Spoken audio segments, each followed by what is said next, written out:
Hello, everyone, and welcome back to another episode of Fueled by Progress, hosted by me, Mark Joseph Szymanski. Today in MJS Studios here, we have Benjamin Cartwright. Brother, what is happening? Not too much, man. Thanks for having me on.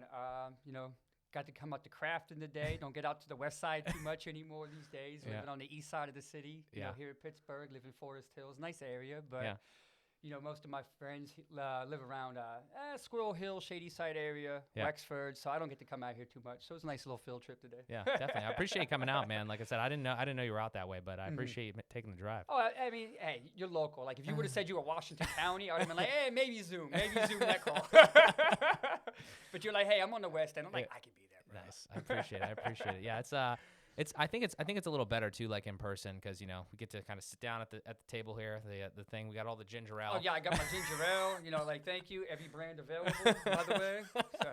Yeah, Ben put the thing in the. I have a little scheduler for any of you guys that don't know, and he put ginger ale, haha, and I was like, I'm gonna take that to heart. Like so I got him every brand because I didn't know if he was a Schweppes guy or Canada Dry, but so. Appreciate it, man. Appreciate it. That's a token. So if you come on the show, you're gonna get ginger ale. No, I'm just kidding, But yeah, man. So I think a little bit of context, and like I'll bring like my side of my perspective into it because. So just to bring everybody up to speed, like we met at down at the hookah bar, like a while ago. Sahara days, back on Carson Street, South Side. Yeah, like a while ago. Because we have some mutual friends, and I think you and your girlfriend Amanda. Yes.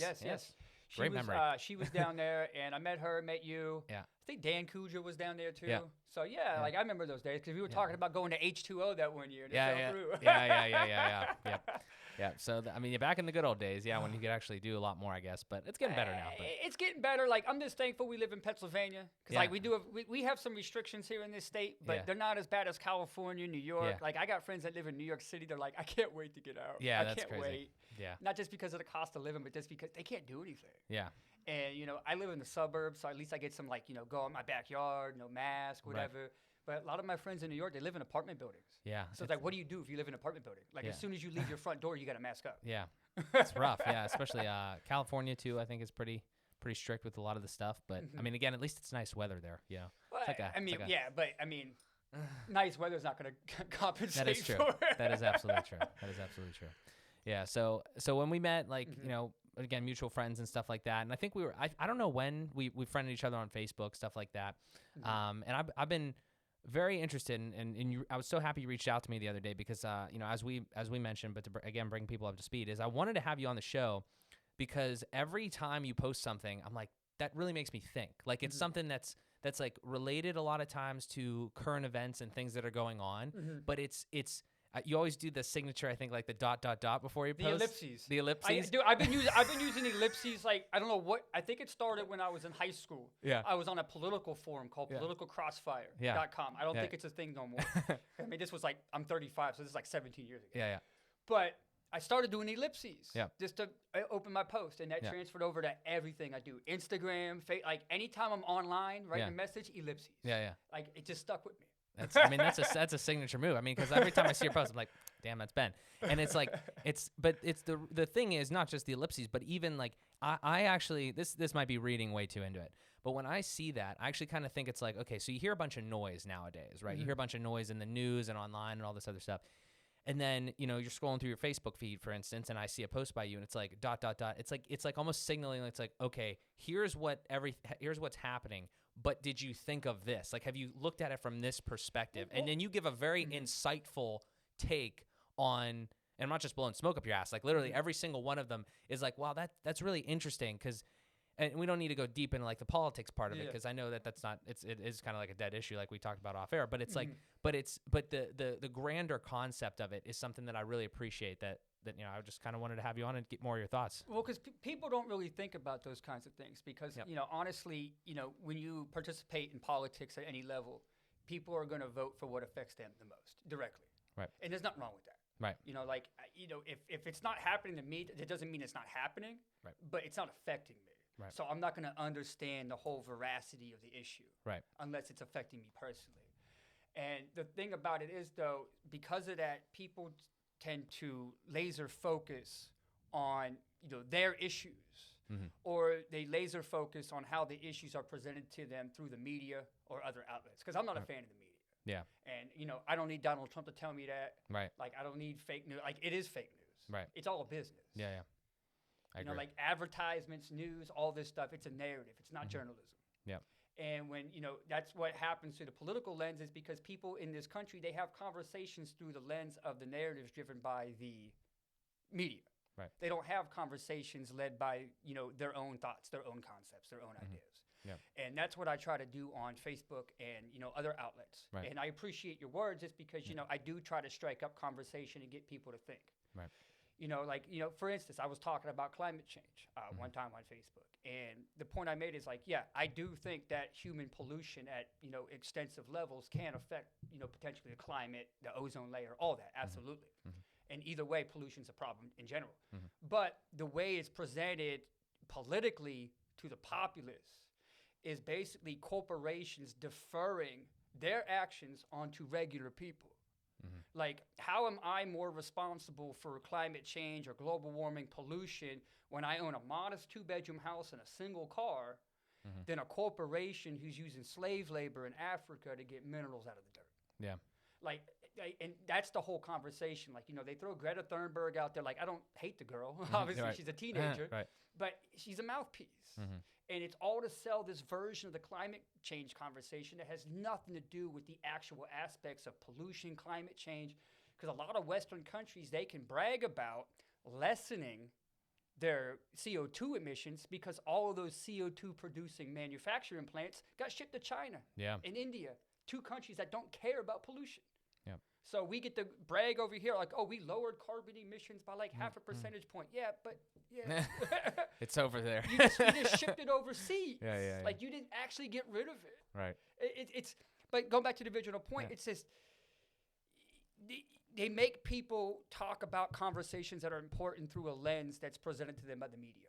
And I try my best on Facebook and other outlets to, hey, did you think about this? Did you think about this?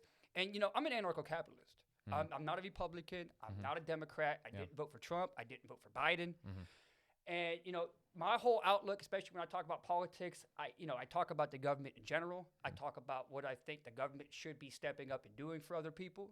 And I talk about, hey, if you're going to play the role of a politician, you have to step up and, use your station to provide for your people.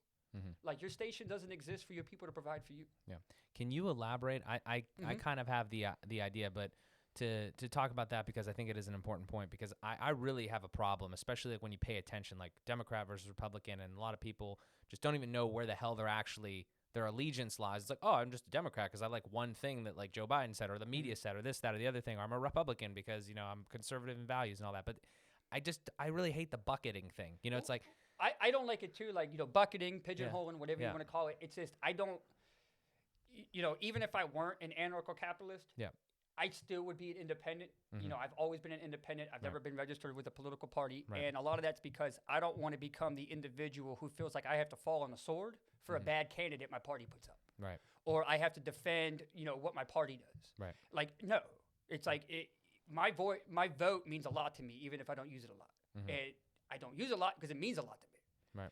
I'm not just going to go out there and waste my vote as a low information voter, just voting based off the letter next to this person's name, or maybe this campaign promise they're never going to come through. I want to see actions, and not just policy issues that, because a lot of people just talk about the policy issues.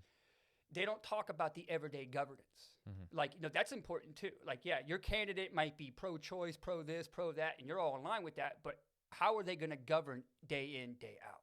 Right. And back to the question that you were asking, it says, people put themselves in these blind partisan spots where they have these blind loyalty to these parties, where they'll throw out candidates that are garbage, and nobody will even question that. Oh, he's the candidate. And it's look, if you're a Democrat, Republican, demand more of your party. Yeah. You give money to these people, tens of millions of dollars, especially locally to run senators, run Congress people, and they're throwing trash to you. Yeah. And it's I can't do that. And I think it's a complete lack of self-respect on behalf of the voters. Yeah. Your vote means something. You should value it. And even if you're Republican, Democrat, or a member of another party, It should be something that's important to you and you use wisely and you educate yourself. And I don't like when people bucket themselves into, oh, I'm this, so I have to be against this. I'm like, no, like the American people have a lot more middle ground than they think they do. Definitely. And they don't want to focus on that because they want to defend teams. They want to, play team politics, act like they're like on a sports team, athletic team, competition. It's not a competition. Yeah. Like, even if an election technically might be, somebody's got to win, somebody's got to lose. We all live here. This is our country. Yeah. So regardless if I voted for the person that won or not, I want them to do a decent job. Yeah. I don't want my, city to go to shit. I don't want my taxes to go, spent on stupid stuff. Yeah. It's just give me some, honestly, like, I value, like, everyday competence and, like, governance more than I do, like, policies. Policies are important, obviously. Yeah. But at the same time, too, like, if you're I'm pro-choice. I have, plenty of, what's considered left-wing views. But that doesn't mean I'm going to vote for you if I think you're incompetent. Right. Yeah. Like, if you can't run the city council meeting, like, who cares if you're pro-choice? Yeah. If you can't if you can't balance the budget, who cares? Yeah. Like, that's great and all. You're pro-choice, awesome. Yeah, there's a lot to it. It's not just. I think people just kind of they slap like surface level politics onto the candidate or the party or whatever, and that's what they vote on. That going back to what I originally talked about, like the one issue that affects them, or they go on to discuss. Oh, let me backtrack a little bit. It goes to almost like I was saying before, where it's just the loyalty to a party that you don't question. I've never understood that. I've never. It's a strange concept to me. Like, not necessarily being a member of a political party, but just blindly accepting, the candidates they throw at you and feeling like you need to defend people you don't even know personally. Yeah. Because that's what I tell people. Like, people are like, well, what do you think about when Trump said this? Like, I don't care. I don't know Trump. Like, I don't know him. Yeah. Like, what do you think about Biden saying this? Like, I don't care. Like, I don't need to defend him or trash him for that. Yeah. Now, if it's clearly something egregious, I can go out there and be like, yeah, maybe that. But, even then, it's like, I don't need to fall on the sword positively or negatively for these people. Yeah. I don't know them personally. I don't owe them nothing. Yeah. So, if they go out there and they make character decisions, hey, let them live with the consequences. Yeah. Like, Yeah, it's crazy, man. Yeah, so let's take it back a step because so we've talked about already just briefly here, like kind of your position and a lot of that stuff on like the political side, but like we don't obviously to I think it's always really interesting. Like, the name of the show is Fueled by Progress, right? Right. And in your 35 years, you've obviously been kind of like, you've gone through a lot of things, and we've had a couple discussions, recently about the things you have planned for the future. Let's talk for a second though about like the context of like how you've gotten to this point, the things that you've done. I know you served some time in the military, things like that. So like maybe just like the context, and then we can dive into some topics. Some context about how I got where I'm at now. I'm self-employed business owner. I've been working as a private contractor using some of my freelance skills. I have several. Nice. To get by. And, out of high school, I joined the military. I was in Army Reserves for a little bit. I attended Carnegie Mellon University for 2 years. Nice. Dropped out. Yeah. Just because it wasn't for me. Yeah. Like, I'm not a college guy. I got to hear learn by doing. I hear you. So I went active duty military. After that, spent some years in Korea. Had a great time there. Came back. Fortunately, I came back and got out of the military right after the housing crisis crash. So we're talking like, that happened, late 08, early 09. Yeah. And I got out of the military in May of 2009. So, and when I was in the military, I was kind of insulated from all that. Like, I was still getting a steady paycheck. I had a house. So I didn't understand, like, the ramifications of, like, how bad the economy was at that point. Right. So when I get back, I moved back to Johnstown with my parents. So I go from being like, making 40, 50 grand a year as an Army staff sergeant with 6-7 years service in. Then I go to live with my parents making nothing. Yeah. In the middle of Johnstown. Yeah. And I don't know if you've been to Johnstown. There's not much there. Yeah. I mean, this is even before the housing crisis, not many job opportunities there, even less during that time. Yeah. So I actually had to move to find work. I moved to Cumberland, Maryland, which isn't that great of an improvement over Johnstown, but I found a job. And I found a living situation that could, fit what I was doing. And then once I was in Cumberland, because most of my work experience is in culinary. I was chef. I love cooking. I still love cooking. Yeah. I'll never work in the culinary industry again because the hours just. Yeah, it's crazy. I hear you. But that's where I came up in. I was working as a chef at a university, and the experience there for me was so bad. I walked off the job and said I would never work for anybody but myself again. Like, even if I was working as a contractor for somebody, it would be as a contractor, not as an employee. Because I knew the value of my labor. Yeah. I knew the value of my worth as an employee. And I just got to the point where I was tired of, because even by then, like, I think I was like 25, 26 at that point. Because I did all 6-7 years of my military career before the age of 25. Wow. Because I joined when I was 17. So I was like 25, 26, and at that point, I had already had 10 years culinary experience with the military because I was a cook in the military. I had worked in the private sector as a chef as well. And, you know, my bosses, their experience were Taco Bell manager. And I'm just like, I'm not trying to knock that. It's a job. Right. But, you know, I'm a sous chef. I got certifications. Yeah. My executive chef has 10 times the certifications that I do. Right. And we're being led by people that don't have anywhere near the qualifications or specifications for the job that we do. And we're being lectured on our jobs by people that don't know how to do our job. That's tough, yeah. It's really tough. And then they want to mess around with the schedule, because I worked at Frostburg State University in Frostburg, Maryland. And they wanted to mess around with the schedule. They were cutting my hours. They moved me from the kitchen, because we worked at the University Center, which is more like the fast food type of place. Right. And I was working for Aramark, which is one of the largest food service companies in the country. And now they started cutting my hours. They moved me upstairs to Chick-fil-A. Like, they did everything they could to piss me off. Yeah. Like, oh, you're a sous chef with certifications? How about you go make Chick-fil-A nuggets? Jeez. And I'm like, how about no? How about no? And the thing about Chick-fil-A is, like, obviously, like, if you're working in the kitchen, you can't have, like, massive facial hair unless you got it covered, just because you don't want hair in the food. Right. But I was allowed to rock stubble. Yeah. Chick-fil-A, I need to be, like, a clean-shaven, like, altar boy. Yeah. It's company guidelines for Chick-fil-A. Yeah, yeah. Like, no beard, no facial hair whatsoever. Yeah. So they actually sent me home one day because I came to work with 10 inches of snow. The only dude that showed up, they still sent me back, like, you got a little bit of stubble on your face. I'm like, dude, I quit. I'm done. I'm done, dude. Like, I drove through the snow. Yeah, yeah. The only dude that did this for you. And then you want to send me back home and then ask me to come back to work. Yeah. So you're asking me to do 2 round trips. Yeah. In like 10, 15 inches of snow in Frostburg, Maryland. Because I stubble on my chin. And that was the straw that broke the camel's back for me, man, at that place. Yeah. I was like, I'm done. I'm done. I walked off the job. Yeah. I didn't have like some Dave Chappelle, like, fuck you. Like, it wasn't like that. Like, I did want to say it to a few people. Yeah. But I bit my tongue, just walked out the building. My manager was walking by me. He was like, hey, man, where you going? I'm like, I'm going home, bye. Yeah. That was it. And he looked at me like, and I'm like, dude, like, what do you want me to say, man? Yeah. Like you made me do this trip twice just for stubble. Like, I can't. Right.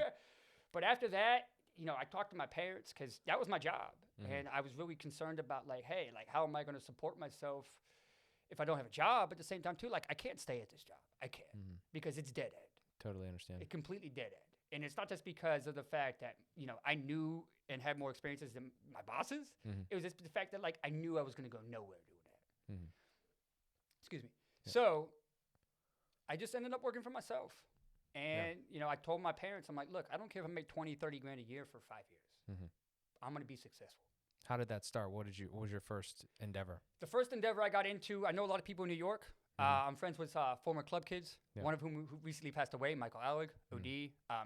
I met him a few times, but they're all big in the party scene in New York. It was a big scene in like the late 80s, 90s. And a lot of those guys got me hooked up with event hosting, party planning, stuff like that. So I've done music festivals, invested. I've set up music festivals. I've set up concerts for all kinds of music. Yeah. So that was like really the first endeavor because what I had to do with no job and deciding to work for myself, I was like, how am I going to use my talents and my network to make me money? Yeah. Because I don't have the structure of the corporate. Right. So I need to create that structure for myself. So that's what I focused on. I made a few phone calls. I'm like, hey, I don't really know a lot about this, but I'm a lively guy. I like partying. So, hey, you want to host some parties? And they were like, yeah, come up. So you're on your way to New York then?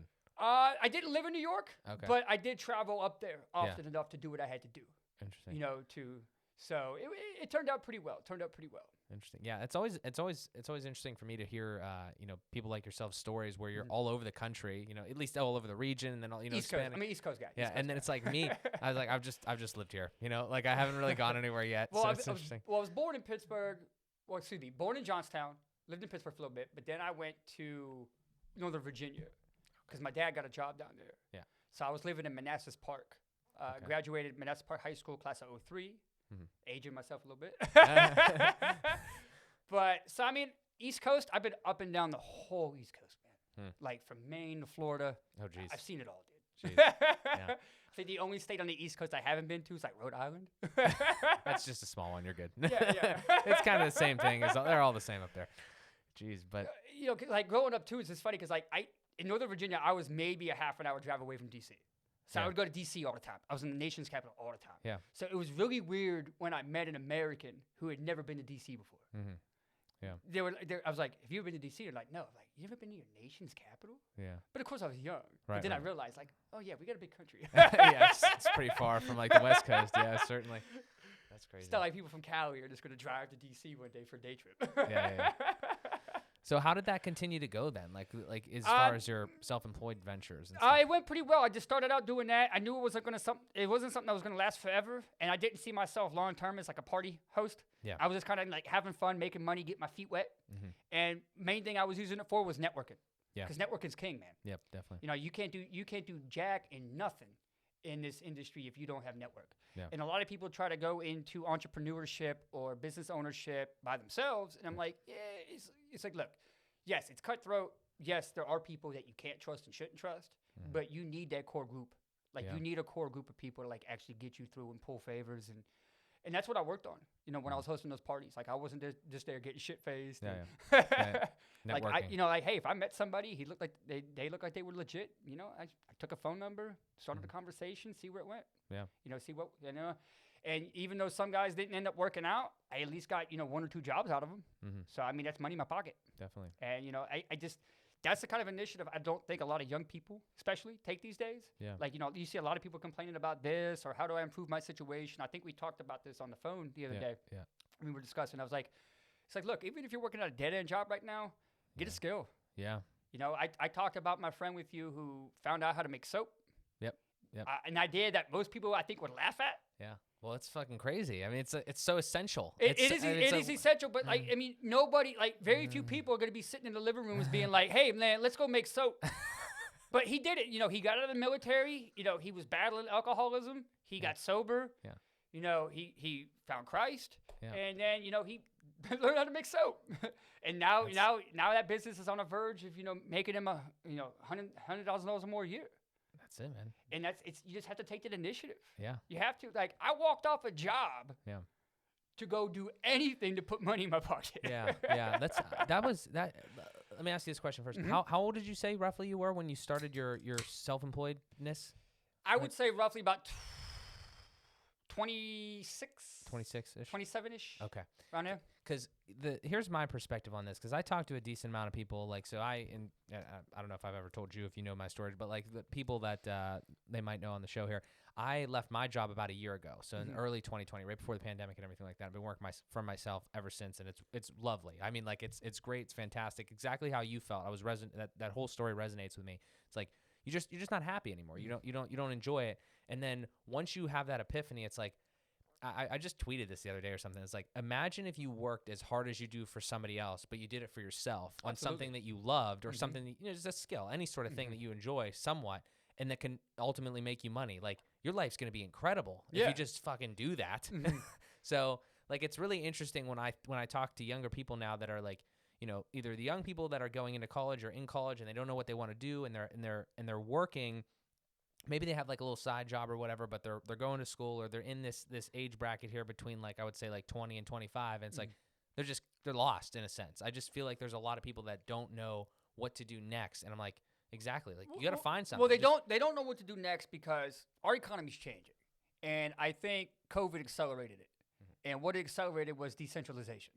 Because I think what you've seen over the last 20, 30 years, especially like media conglomerates, not just television, but movies, music, is a lot of centralization. And now they're kicking people off platforms They're saying it's for political reasons or this reason, but it's competition. Yeah. They don't want competition. Right. They don't want Marcus Zemansky to have a podcast that competes with CNN. Right. Yeah. Like that's really what it comes down to. Yeah. And I think that mindset that these corporations have passed on to the general public is work for us. Mm-hmm. So you see a lot of young people, and I was talking to this about this to my friend Rob, and he agrees. You had a lot of young people that left small towns to go to cities to chase jobs, because a lot of those small towns, they lost manufacturing jobs, maybe mom and pop shops closed. So they go to cities to chase Google jobs. They go to cities to chase other jobs, usually with corporations. Right. And the shame of it is, though, is because they get in this mindset where if I need a paycheck, I need to rely on somebody else to give it to me. Mm-hmm. No, I earn my paychecks. Yeah. I'm self-employed. If I go out there, I earn it. Mm-hmm. And that's why I work for myself. And then two, another shame of it is they leave these small town areas, and that completely further decimates those small towns that are already decimated because they lost manufacturing, whatever. Mm-hmm. So all those talented young people in those small towns that might be able to restart anything there, they're leaving. Mm-hmm. And you have brain drain, in some of these areas, because, when all your talented people leave, who's left? Yeah. Who's left? There's people working mundane jobs. And, they go out there, they chase, and they get this whole concept, like, if I have to earn, if I have to get promoted, if I have to do this, it has to be through the corporate structure. Because I think a lot of people, they like that structure. They don't know how to create that structure by themselves. Yeah. And, to touch on politics for a sec, it's the same thing with our government. Mm-hmm. Like, you see a lot of people trash this country, trash our government. Oh, we've been racist since the inception of this country, but they'll clutch pearls when the system gets threatened, because they need that system. Mm-hmm. And that goes a lot into, like, young people with the work, because I think a lot of them are getting frustrated at this point and listless, like you were saying, like they just have no guide in life. Right. Because that system that their parents have been hammering into them doesn't work for anybody no more. Mm-hmm. Like, my dad put himself through college. He went to Pitt to get a computer programming degree in the 80s. Mm-hmm. A side job. Yeah. To go to Pitt. Yeah. And it's like that system's not sustainable anymore. Maybe for baby boomers. Yeah. But it's not. And that's why you have a lot of young people out there begging for, like, loan remittance, loan debt repayment or something, just because it's not a system that works for them anymore. It's not. And that's why you see a lot of listless people, because they're forced into college. They don't know what they want to do in school. They don't know what they want to do after school. They have no skills. They're not learning any skills in college. What skills is women's studies going to teach you? Yeah. Like, you can learn about the history of women all you want, fine. Yeah. But, I'm a business owner. I see your resume. I see what you got a degree in. Bottom of the resume pile. Like, I don't care about it. Right. Like, it's not teaching you a skill that's going to be applicable to the workforce, or even yourself if you don't want to work for anybody. Mm-hmm. That's one of the reasons I dropped out.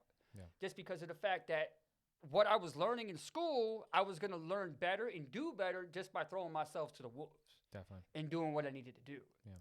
So. What would you say? So here's a question that I ask a lot of times.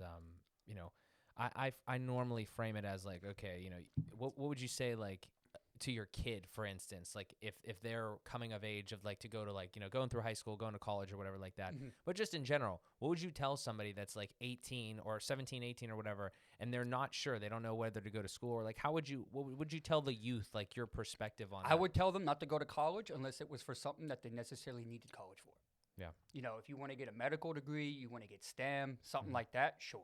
Yeah. But these degrees that you're spending, like, in liberal arts colleges that cost $80,000 a semester, you're putting yourself in six-figure debt for what? Yeah. An art history degree? What are you going to do with that? Yeah. I'm not trying to knock people. It's just like, you've been sold a lie. Yeah. And a lot of people are angry, and they don't know where to guide that anger. I kind of feel. Yeah. They don't know. Because, like, now they're in debt. I mean, we're handing 17, 18-year-old kids their first loans of their life. Yeah. It's all that money. And it's all this money. And, it goes directly into their bank account, too. It's not like the government is sending the money directly to the schools. Yeah. So, like, all these kids you see right here in Pittsburgh that are partying and all this. Yeah. They're using that money. Yeah, they're using that money to go get drunk at Jimmy D's or Tequila Cowboy, not realizing when you graduate school, 6 months after graduation, you got to start paying that back. Yeah. So, enjoy that night at Jimmy D's. Yeah. Because you're going to be paying with interest later for that. Yeah, it's not cheap, yeah. It's not, but what I would tell, young people, because I have a nephew who's 16. My sister has 4 kids. And I told him, I'm like, look, man, I don't care what you do. Just get a skill, better yourself always, learn a new language, anything. Just anything that's actually going to positively impact, your mindset, how you view yourself, how you view the world, how you view what you do. And that's what it should be about. And that's why you see a lot of young people turn into socialism, because they don't see capitalism working for them. They see nepotism. They see corporations getting bailed out. They see a system that's not working for them anymore. It's like, okay, then don't mess with this system. Why go to college? That's not your system. If that system's going to put you in debt and give you a degree you can't do nothing with, why participate in that system? I never will. Yeah.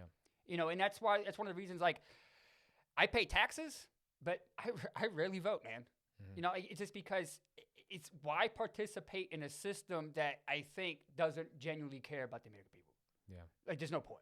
And the same thing goes for young people. Like, they're just going to put you in debt and talk sweet about bailing you out on your debt for generations. Meanwhile, you're still going to be stuck in debt with no job prospects, no skills. Because what are you going to do for yourself after you get out of college and you have all that debt and you realize I have no job prospects? Like, you're going to you're going to pick up a skill then when you're worrying about the debt? Yeah. It's a form of debt that you can't even, if you file bankruptcy, it's still there. Yeah. Like, you can't get rid of school loans. Because it's controlled by the government. Yeah. That's what a lot of people don't know. We basically have a de facto government-funded college system in this country. But what happened was, because I think 80 to 90%, oops. All good. No, but 80 to 90% of all college debt is owned by the federal government. All of it. Be it Pell Grants, other types of loans, whatever. But when they were paying all these schools, they didn't put a tuition cap on them. They didn't say, hey, we're giving you this money so you can only charge. Because remember, the government's paying for your college at that point, and then you just pay the government back. Yeah. So that's kind of the system that we have now. And it's a messed up system. I think because like I said, we're giving 17, 18-year-old kids loans up to like 6 figures. Yeah. For what? Yeah. And this is before they even buy a house. Yeah. Like, these kids have never been given this amount of money in their lives. Yeah. Yeah. I was in that position a little bit, but I was fortunate enough to only have 25 coming out or whatever, and I was able to pay it off. But I see some of my friends and these people that went to more expensive universities and didn't commute there and all this other stuff, out of state, whatever. And it's like, I have no idea how the hell they plan on, getting back to zero, getting back to even, and then starting to build. Like, how long is that going to take? I know people my age that are still going through that. Yeah. Like, I know, I have a good friend, I won't say his name, but him and his wife, they both went to college. They can't even buy a house. Yeah. They can't have kids because of their college debt. And they're both in their 30s. Yeah. Like, you're taking families away from people. You're taking futures away from people with all this debt. You're creating a debtor class. For what? Yeah. And he's a rocket scientist. He works for I think he works for Raytheon. So he's got a good job. Yeah, yeah. But it's just the fact to get that job, though, imagine what the university he had to go to. Right. So, I think he told me a few years back, he still had 6 figures worth of debt. That's crazy. In his 30s. Yeah. I don't know how you reverse this thing, because it just seems like the cost of college is continuing to go up. And I didn't even think of it like that, as the government's giving all this money so people can go to college. Because what the hell else are you going to do? They're going to get it from a bank, which is even going to be more, more the interest is going to be higher and things like that. And then I guess probably I don't know if the bank or the government is more strict on who they lend money to. I would say probably a bank. Probably bank is, but obviously the national debt, but the whole type of thing is how do you, if we get all these details out here on the table, do you see, and this is a hard question to answer, but how do you reverse any of this? How do you get better? Do you just tell people to just not go to college, and hopefully that reverses it? I wouldn't tell all people not to go to college, right? But there's a lot of people going out to college that shouldn't be there. Yeah. For a litany of reasons. I'm not calling them stupid either. Right. It's just the fact that, when I was working at a university, when I was a chef, I met students, and they were juniors in college taking remedial math. Yeah. That's when you were a junior in college taking remedial math, the system failed you. Mm-hmm. You're not there getting educated. You're there because somebody's getting money for your presence on a university. Right. That's what it is. Yeah. And working at Frostburg, they were part of the University of Maryland school system. Out, I think it was State College or whatever, College Park, Maryland. Yep.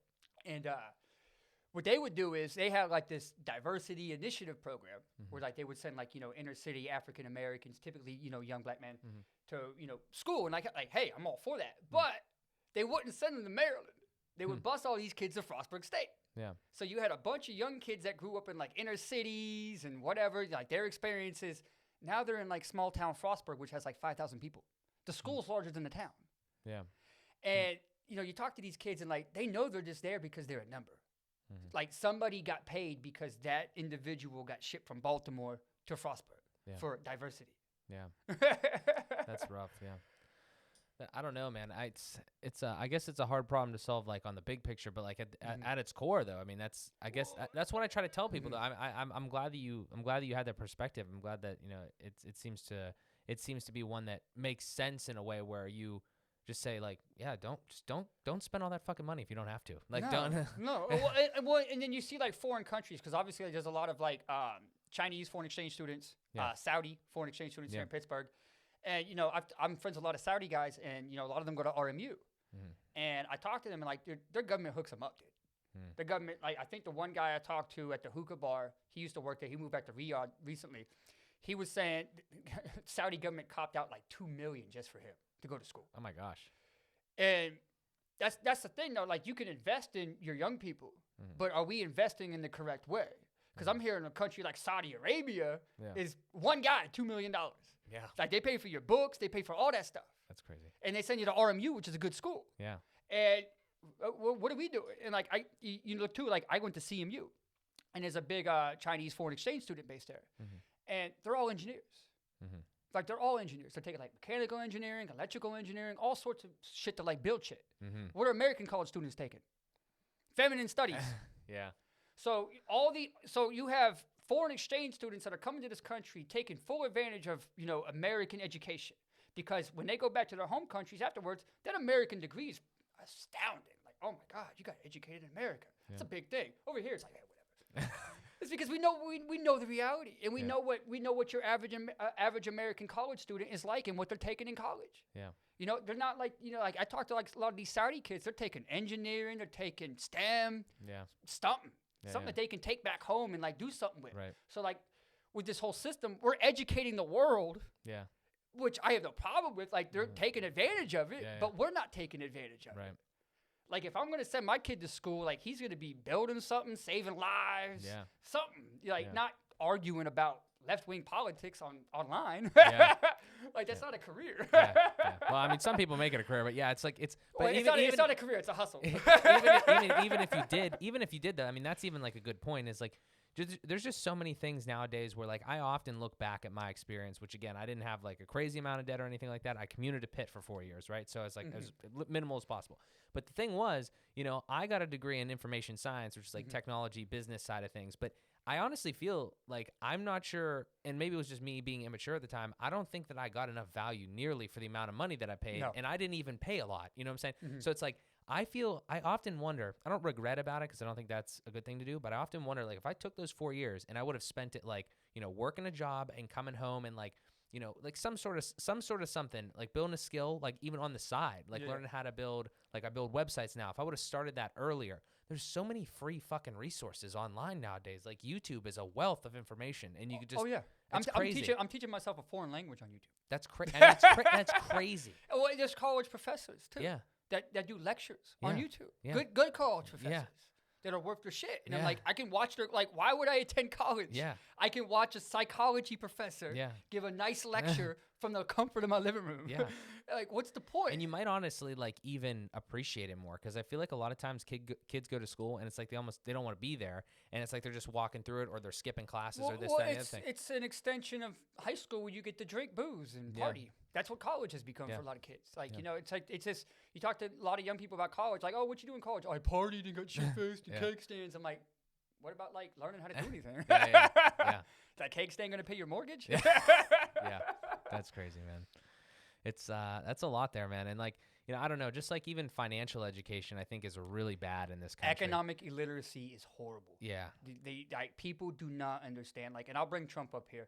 When they were mentioning, like, his taxes, he paid $750 in taxes or something. Which, okay, I get how it's going to look from people that are economically illiterate. Right. But I do what he does, too. Yeah. I pay taxes every 3 months. Yeah. As an independent contractor and self-employed guy. Mm-hmm. And if I pay too much in taxes, IRS calls me up. Yeah. They're like, hey, do you want to credit this towards next year's or do you want a rebate? I'm like, just keep it. Just keep it. Yeah. That's what he did. Yeah. But people, they made a whole week-long news story over it and all this stuff. Well, they take advantage of the people that don't understand exactly what's going on. Well, they do. I mean, you look at the GameStop stuff. With the stonks. Yeah. And, stonks. Dave Portnoy coming out there and, repping people and, good for him, good for Elon coming out. I saw that Tesla, they actually invested heavily in Bitcoin. 1.5 billion, yeah. 1.5 billion. And they said that they're going to take Bitcoin payments for Teslas. Yeah, At some point in the future. Crazy. I'm like, yes. Decentralization. Well, it's this decentralization, more market choices. Yeah. Because, I mean, I kind of feel like at this point in society, the reason we're reaching, this point where we're not doing anything. We don't create culture. We don't innovate. Facebook, listen, Facebook is MySpace with a feed. That's all it is. Yeah. That's all it is. Mm-hmm. I don't have to go to someone's individual page to see what they wrote. Mm-hmm. It's all on a feed. Yeah. There's no innovation there. Yeah. Instagram is not innovation. Mm-hmm. Snapchat's not innovation. It's all the same shit. Mm-hmm. What can I do on Instagram that I can't do on Snapchat? Yeah. Except maybe not tell people that I screenshotted their shit. That's the only difference. It's yeah. all the same. Filters, cameras. Yeah, it's very similar nowadays. Posting pictures about your there's no innovation in tech, in culture, nothing. Mm-hmm. And it's because of the fact that it's so centralized. Mm-hmm. And we've gone accustomed, over the last 20 years more so I'd say than the 90s. This is what we expect. People go out there, like my friend Rob again. He, soap, candles, whatever. He goes out there with his brand, and he charges $24 for 12-ounce candles, which, that's competitive with Yankee Candle. Mm-hmm. But people were saying, this is too much for this. I'm like, you pay these prices already depending on the name of the person on the product. Yeah. My product's better. Because, I make it in my living room with all natural products. Yeah. And when I grow as a business, my employees are going to make a living wage. Yeah. They're not going to be, slave workers in Indonesia making Nikes. Yeah. So people have become so accustomed to paying top dollar for garbage. Right. But when they see real homemade aesthetic quality items with a similar price tag, they're like, no, man. Yeah. It's all brand association. Look at Supreme. Yeah. They slapped their name on a crowbar. And people were like, brick. yeah, buy on a brick. And people were standing out in line to buy bricks because it said Supreme on it. I'm like, that's the power of the brand, bro. That's the power of the brand. And if for your podcast, and for Rob, my businesses, you got to build the brand. Definitely. You got to build the brand. Get out of this mindset of this centralization where everybody thinks if I buy this, I have to buy from this company because they're the big dog. No, listen. Most corporations make junk. Yeah. They make junk. Yeah. Because they chase profits. They have overseas labor make the junk. Yeah. They pay them next to nothing. Mm-hmm. And then when they bring it back into the country, they slap "Made in America" on it. I made it or something. Yeah. And you're right too about when you said the lack of innovation too, because I feel like that's pretty similar in corporations as well, with clothing, for instance, because I've tried to Fueled by Progress will eventually be a clothing brand one day, and I think we might have talked a little bit about this briefly on the phone because we got to get into some more of the stuff that you're trying to do and you're moving forward with.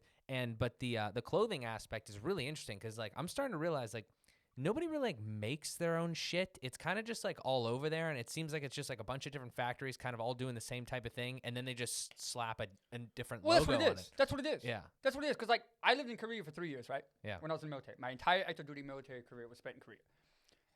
Most of the beer products, alcohol products over there, were Budweiser with different brands on them. It was Budweiser. Yeah. OB, Height, it's all Budweiser. Yeah. Budweiser and Miller Lite just rebranded for a different country. Yeah. Because I tasted an OB and I was like, this is fucking Budweiser. I'm an American. I've had a Budweiser before. But no, that's what they do, man. And and I was discussing this with somebody. I was like, do we even know the true value of anything? Because for me, something's only worth what people are willing to pay for it. Right. How do I know a Bugatti Veyron's worth $1 million? Yeah. I don't know that. Just a price tag. It's a price tag. That's what people are going to pay for it, I guess. And, you look at Nike shoes, running shoes, $80. Why? Yeah. The person that made them gets under $1 an hour. Mm-hmm. The materials cost me $5. Yeah. that whole thing, labor-wise, probably cost you less than $10 a make. Just the brand. But you're going to charge me $80 because you put a little swoosh on it. Yeah. It's crazy. That's the crazy thing too. And like going back to what I was talking about before, like, you know, you have small business owners out there, e-commerce, people with storefronts that make quality products. Yeah. That are, you know, comparatively priced, but they're better products. And their employees get paid more. Like, I'd rather pay $80 for a shoe that's better quality, whose maker makes a living wage, or at least earns something decent, you know, for their labor, and, you know, they're not getting taken advantage of. And, you know, it's something that's just in general, you know, a quality product. Yeah. You know, and I'm helping out small business because, you know, the one thing I've hated about all this COVID shit is, you know, you're losing small businesses. Meanwhile, Jeff Bezos is tripling his wealth and all this. I know Tesla had a good year. Yeah. At least they're kind of innovating, though. Well, yeah, but I mean, what? Well, I mean, Amazon to an extent, but yeah, I mean, it's getting kind of Well, out of hand, I think. well, Jeff Bezos is just trying to do the Elon Musk thing now with space travel and all that. Blue Origin. I mean, he created a bookstore that turned into online Walmart. Yeah. I mean, that's what Jeff Bezos did. Like, I'm not gonna like hate on the dude. That's like, pretty incredible. but that's what he did. Yeah.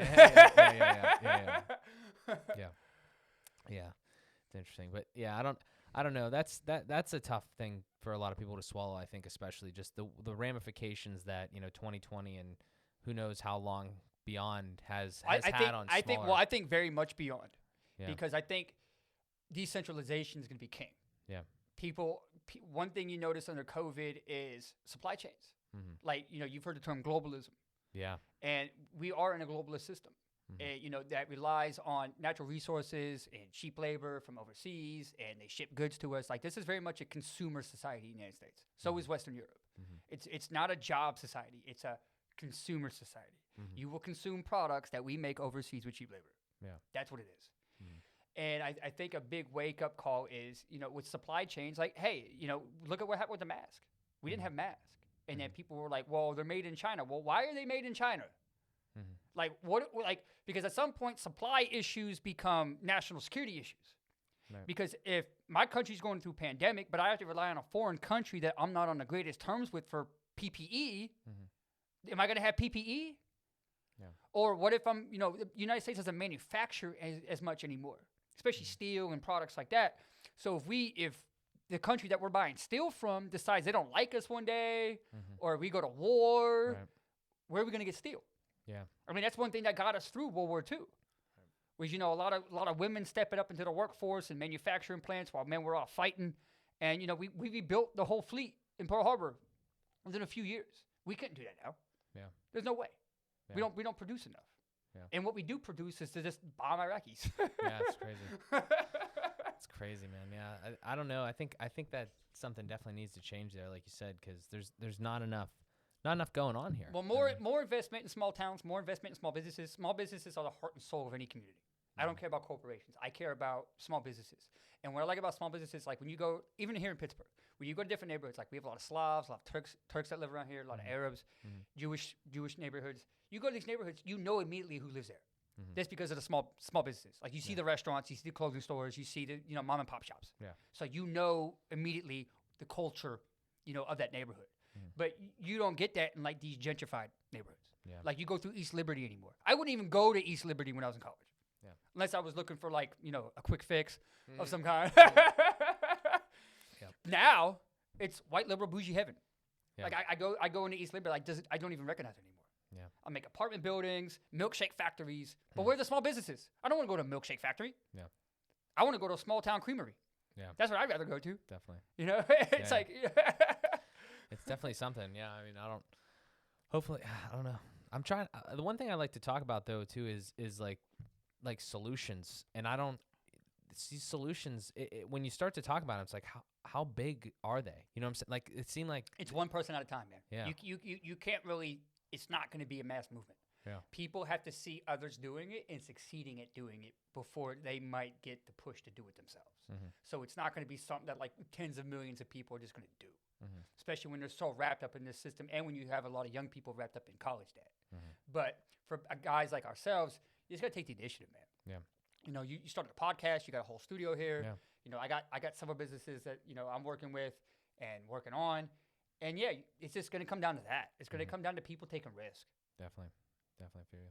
But yeah, man, Yeah, like you said there, like we should definitely talk about that too, because like specifically with like some of the businesses and just kind of like taking that initiative type thing.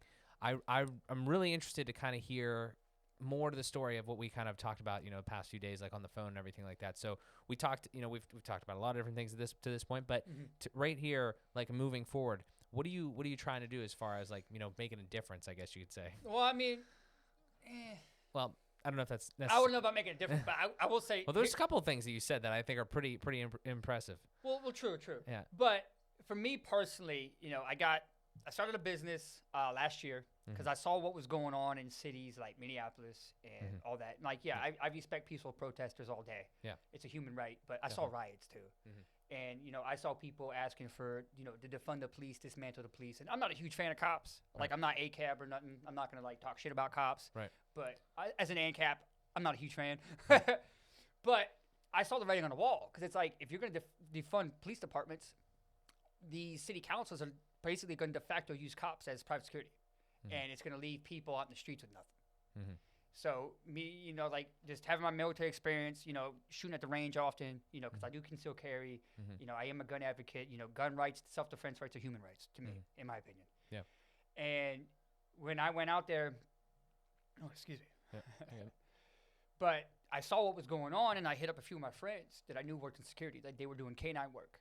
And I was like, hey man, you want to start our own outfit? Like I've known you, we go back to the Johnstown days. Yeah. I've known this one dude for 15 years. So I was like, hey, like, what are you doing today? He's like, hey, like, let's do it.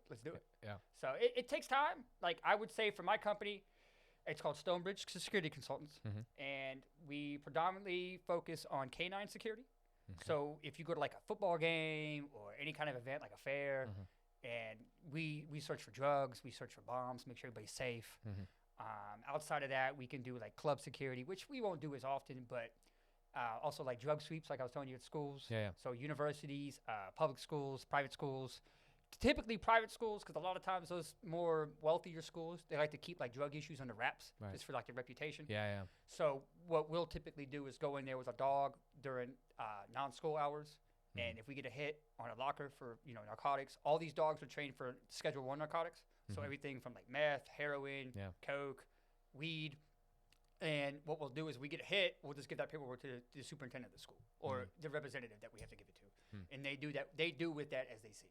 Interesting. Because some schools will go to law enforcement with it. Some schools will be like, don't do that. Yeah. Yeah, like you said, keep it under wraps type thing, yeah. Or they get their reputation to maintain. Yeah. Especially if you're like a wealthier private school. Right. So we do that. My friend's PR and my friend's Brian. Brian's my license holder. My business is actually filed in Tennessee because one thing you have to know about security is every state's different. As far as forming your company. Now, if you want to be an individual working in security for like, somebody else, or is this like a freelance contractor, there are some states where it's not terribly hard, even for armed security. Right. It's like, I think some states like South Carolina, like you can do like a 2-day course and get an armed security license. Jeez, well. As an individual. Yeah. But I went with Tennessee because cheap filing cost, my license holder, also known as a qualifying agent, because you have to have a qualifying agent if you start a security company. You have to have somebody, they don't have to hold equity, but they have to be like in some sort of managerial position on your LLC paperwork. Gotcha. Like this person is this position and they hold this license. Gotcha. And that's the company license. That allows us to go out there and actually get contracts. Now, outside of that, once we get a company license, then I'm able to go through and get my guys individually licensed for the type of work that they have to do. Interesting. Like a broker of record almost in real estate. Like like just somebody that like is like the license holder. Licensed and licensed and licensed. Yeah, it's just a bunch of license holders. Jeez. But yeah, if you have a security company, you have to have a qualifying agent. So I went with Tennessee because my friend Brian, he lives there, so he's gonna hold my license for me and do work with me along with PR, who's in New Orleans. That's the thing too. Like this, one guy lives in Tennessee, I live in Pittsburgh, my other guy lives in New Orleans, and we're about to run a company together. All over the place. Nice. So he lives there. It costs $300 to file the LLC. That's a pretty standard rate in Tennessee. Yep. Some states it's cheaper, but I think it's $125 here. Done it a few times. But the thing about doing one PA is the laws that govern private security work in Pennsylvania. Oh, certainly. Yeah, they govern private investigative work too. So they're mutual. They're governed by the same laws. Interesting. So in that case, the state of Pennsylvania, even if you're starting the company, they value law enforcement experience. Like to even sniff a license in PA, from what I know, you have to have 4 years minimum consecutive work as law enforcement of some kind. And I don't have that. I'm not a cop. You know, I was a soldier, but I'm not a cop. Right. Now, there's some other states that, you know, do put some emphasis on veterans, like Florida.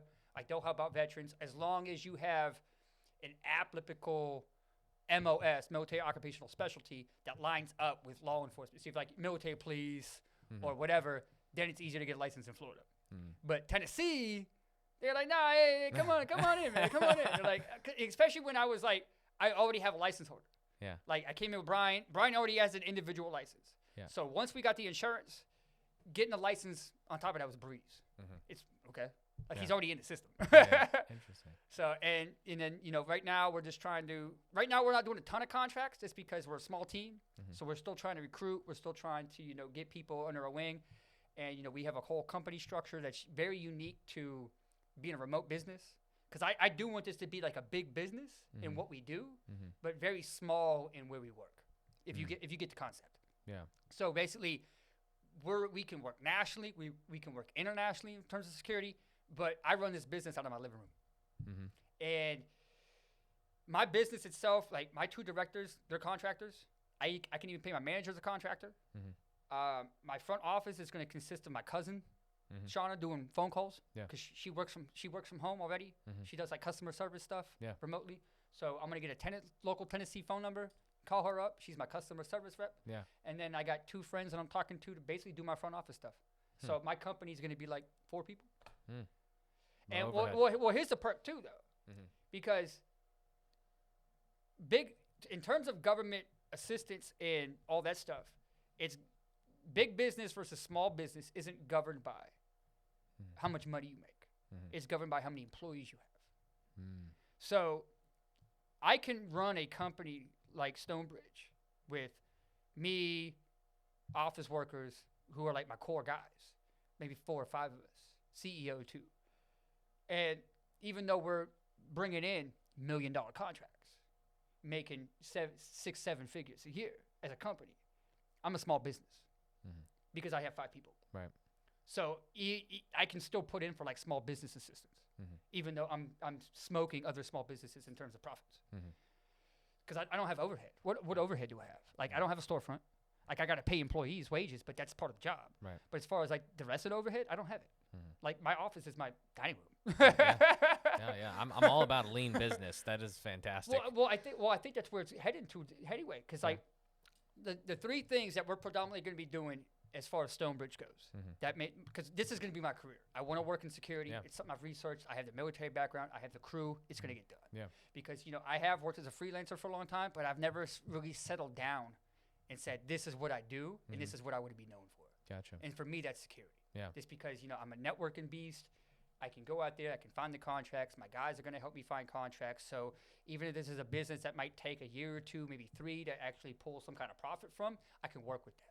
Like I have no problem growing businesses intentionally and slowly because I've seen businesses grow too fast and then that money just stops coming in. Yeah. And so now you have this big business and no profits to cover that overhead. And for me too, it's just with COVID going on and the amount of jobs that we can pick up around the country, why would I tie myself down to one office building? Like I said, like my license holder is in Tennessee. My business is filed in Tennessee, Clarksville. And then my other director is in New Orleans. He's about to head to Yuma, Arizona.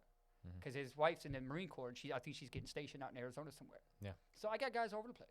Yeah. My cousin, she lives in Virginia, Northern Virginia. Yeah. So she's doing my customer service stuff. Yeah. Yep. So it's like, why tie people down to an office when I trust these people to do work around the country? Yeah. Especially when I trust them, and they go out, and it's so much business that I'm entertaining that I probably wouldn't be able to entertain if I didn't have that type of business structure.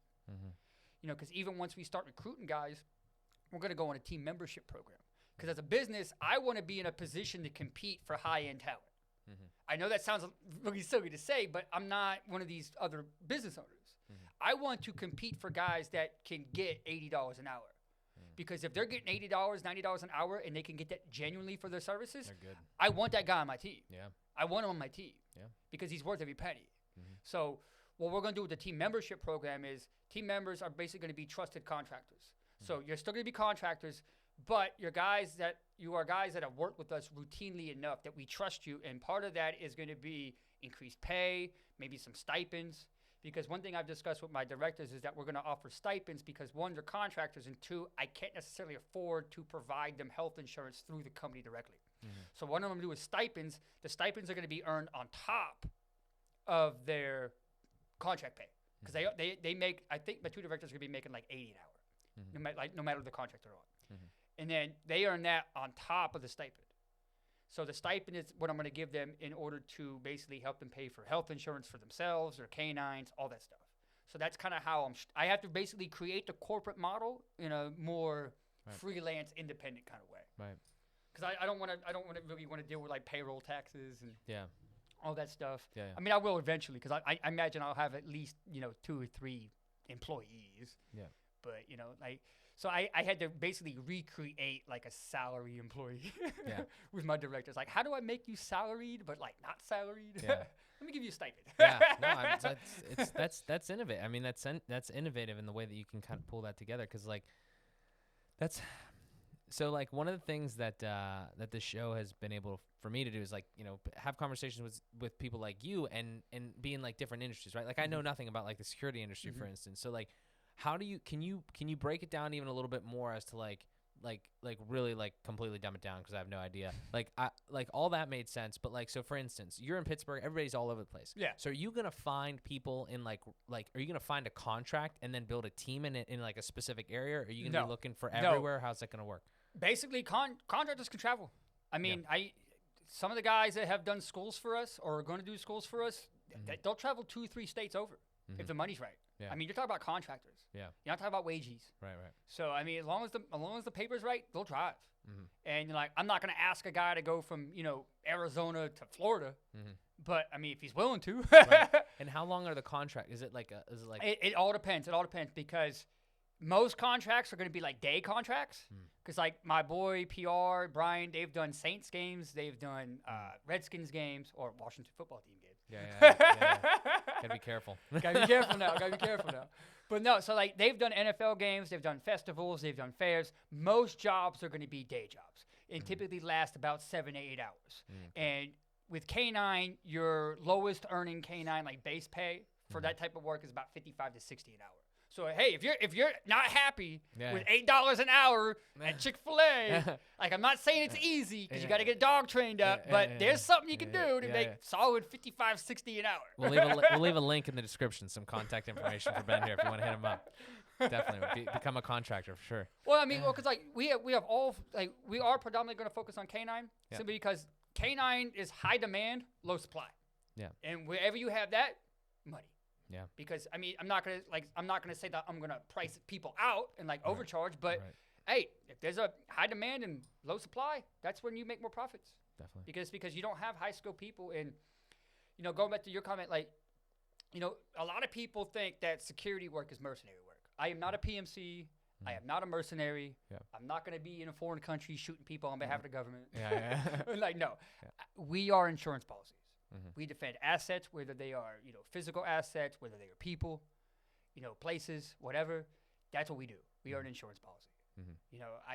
I'm not a cop. I'm not a mercenary. I don't do mission-oriented, work like that. It's just stay in here, look pretty, and make sure we're safe. Yeah.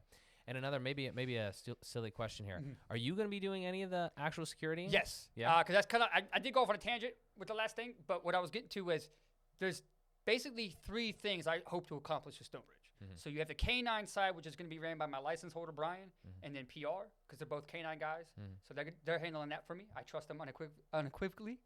And then myself, my friends Alex, and then another friend of ours, Alan, we are going to be part of the armed mobile security team. Okay. So mobile security can either be, vehicle-based. So if we're in a vehicle, like, motorcade or whatever, and we're protecting a VIP, or it can also be on the ground where we're walking around with a VIP. So, like, if you've seen, like, mayors or something with, like, security guys, like, by their side, like, maybe a group of them, like, we'll do that kind of work. So, something that's not stationary. Because what a lot of the K9 units do is stationary work. So, they'll go to the stadium. They'll have one guard post. They'll check all the vehicles that come to that one guard post. They don't leave that guard post. Right. Kind of like typical Army stuff. I will not leave my post until properly relieved. Right. Yeah. But what I'm going to be doing is more bodyguard, work type like that. Like, so it's because we're doing security, but it's not going to be in the same location. It's going to be a mobile location. Gotcha. You know, with a mobile asset. So that's the work I'm doing. I got them doing K9, and then I have the consultancy part of my business because we're called security consultants. Right. So what is consultancy? Well, consultancy is typically networking. So if you've seen like in politics, like, oh, he's doing consultancy work, that's typically what it is. It's like they have connections that you pay for, and like you can get access to like this or that. Right. And what we're doing is basically it's similar to a temp agency, but for high end labor. So anything that requires licenses, certifications, not just security either. Because one of my good friends, he owns a moving company, truck company here in Pittsburgh. I think he has like a fleet of 4 to 5 26-foot box trucks. His thing is, as a small business owner, he's relying solely basically on himself or his current in-house, 4 or 5 guys to recruit new people. And he has to get them drug tested. He has to pay to get them, all the tests, because the contracts that he has, like dealing with driving, it's contract dependent. Especially like, hey, you can put felons on this contract or you can't, or like this or that. And he has to pay all that out of pocket. And then what if he does that and that guy doesn't work out? Because like he was telling me that I think he said he pays close to like $300-400 a guy. Jeez. To get them background checked, get them drug tested, all that stuff as required by his, big contracts. But what if they don't pay it out? That's $400 on the drain. Yeah. With a guy that doesn't work for you anymore. Yeah. And what I was talking to him about this, I'm like, what if I provided some kind of structure through Stonebridge in our consultancy, division, where, we could provide you with labor, especially for like short-term contracts. Because he's told me like, yeah, he has like his 2 moneymaker contracts that are consistent, like 5-6 days a week. But he's had to turn away contracts that would have made him tens of thousands of dollars just because, they're day or 2 contracts, but he just doesn't have the in-house guys to do it. And I'm like, hey, I could come in and step up and be like, hey, if you pay my company, say, I don't know, realistically, $1,200 a month for that basic minimum service, you could get on-the-spot guys to fill in short-term contracts. We would pay for background checks. We would pay for drug tests in any state that you required it. So when you sign up with us or you contact us up for anybody, any help, any labor, you are assured that it's already been checked and background tested, all that stuff. You don't have to do any of that. And, you get labor on the spot when you need it. And like I said, it's similar to a temp agency, but it's not like low-end labor, like low skill, low wage. It's high wage. Like I want guys that are contractors, heavy equipment operators, truck drivers, because these are the kinds of guys I know, that own businesses, and I know these, guys that work in these industries too. So just setting those 2 guys up. Because you see a lot of that stuff out there, but, you see a lot of like these find a job place, and a lot of people think my concept's like that, but it's not. Like I'm not here to like have some place where like your business signs up and say, hey, we're looking for workers. Like, no. My structure is going to be, we want to be an HR department for small businesses, an outsourced HR department. So full bore HR department. So if we have like simple packages, like we can fill in guys for you on short-term contracts, or we could even manage your entire employee roster. So if you have like an employee roster of say 10 to 20 people, we can put that in our database, and we can basically be your front office that you don't have in-house for a relatively lower cost than what you would pay employees to pack your own HR office. So you don't got to pay a manager, you don't got to pay none of that. You just pay, whatever packages we have at that point, and then you get, you get from us what you pay for. Yeah. So, and that's one of the things I've been working on with that too. It's that part still kind of, a concept, but it's going to get somewhere. So interesting. When did you start all this? With the security project, I started this, I would say around, it's been stewing for a while. Yeah. But I would say like around April, May of last year, with all the stuff that was going on. Right. Because I just saw what was going on. I'm like, you know what? I kind of feel like this is something I should do. Yeah. It's because, not with all what's going on, but also too just because like when I started hosting parties, early on, it's who I knew. It's what I knew how to do. Right. It's what my network was. So I'm like, why am I going to sit here wasting a network? Yeah. Like I know guys that I can call right away that would say yes to this in a heartbeat. That have 10, 15 years experience doing this. So why am I just going to sit on my ass and smoke weed and masturbate? Like, no, I'm going to make a phone call. Yeah, definitely. Yeah, definitely. So I did. And like, So the idea was incepted, I'd say around like April, May, and then we actually got the LLC filed in October 1st. Gotcha. So it's a fairly new business, but we're doing big things, we're doing good things. The hardest part was getting the insurance, just because insurance companies aren't too keen on giving new security companies insurance, right? Because it's not like workers' comp. If one of my guys goes out there and their dog doesn't sniff a bomb, and that bomb gets into a building. That's my entire company. That might be my life. So that's what you're dealing with. And you like some guys want to come to work high. I'm like, you are guarding a building full of like 50,000 people, and you want to show up on high. Yeah. Because they would ask me like, well, I got medical marijuana. I'm like, I understand, man. I get it. Dude. I get it. But liability. Though. I mean, I'm not saying they're going to show up to work high. Right. But it's like, dude, like if it's even in your system and you fuck up, they're going to drug test you. Yeah. Like, that's the whole point. Like, that's why I have to come down on that. Yeah. But, I mean, outside, you got the insurance, then you got the license. The cost for that's going to depend really on where you go. I know I paid $300 for my license in Tennessee for the business, and I think the individual license are like $100, $120. And typically, you need time to actually put in to get a license, meaning like you have to work in the industry. Which is one of the reasons I lucked out and I had a guy who was like, yeah, man, I'll hold the license. Cool. Yeah. That was a lifesaver. Yeah. Like if I didn't have somebody willing to hold a license for me, this never would have taken off the ground. Yeah. Never. It would have taken too long. You would have had to wait. It would have taken way too long. And the thing is, like, I've talked to insurance companies and a lot of people, they had the same idea I did. They were like, let's get into security. But the thing is, like, I will talk myself up a little bit. It's just because of the fact, like, I got a good crew. And one thing I stressed, in Stonebridge is training. I've watched a lot of security companies. I've watched a lot of, videos on private policing, on private security. A lot of training's trash, man. Like, don't pick up people off the street and put them in a uniform, call them a private cop. And I'm like, nah, bro. like, you're talking about lives on the line here. You're talking about lines that could be crossed. Yeah. As far as, especially like private policing, because people ask me, like, you get in a private cop? Like, no, like, I'm not OCP. Yeah. RoboCop reference, by the way. But yeah, so those like if you want to do security, those are some of the things like you should look forward to, especially if you want to do it now. When you're young, you need a license holder. You need experienced people because insurance companies are going to ask you for your resume, their resumes, all that stuff. So if you go out there with a bunch of buddies that you play airsoft with, they're going to deny you. Yeah. Like, they were denying me. And I have 10 years, 6, 7 years in the military. Both my guys are Marine Corps vets. One guy was a state trooper as well. And they were denying me. That's crazy.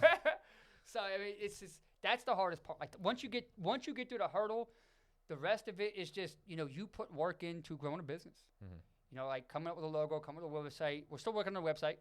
But that's because we need like a database and, security and stuff like that. But I mean, that's basically what you can look forward to if you want to start a security company. I was going to ask you a little bit about that too, because so you have the business concept obviously down pat. I mean, it has to evolve over time. You actually have to build it, but the concept, definitely is there. Makes a lot of sense. Definitely a big need for it. How do you, if you look, maybe just ahead in this year as you build the team and you start to actually ramp up business and everything like that, how do you market something like that? Are you looking for specifically, are you looking for government contract, private contracts? Like, and you were talking about like the website and those types of things. Is this going to be something that you mass market or you very specifically target? Specific target. Yeah. Because, I mean, what use are you going to get out of private security? That's a great point. Yeah. Yeah. I mean, I'm not, you know what I mean? No, I hear you. It's just like, it's going to be absolutely targeted market. I'm not, even with the website, I'm going to promote it towards like potential clients, maybe potential team members, but I'm not just going to bring up Stonebridge to anybody. Right. And it's not like a hush hush thing. It's just like, what are you going to get out of it? Right. Exactly. Yeah. This isn't going to go anywhere. It's like, do you have anything for me to secure or guard or? So no, it's not one of those kinds of businesses at all.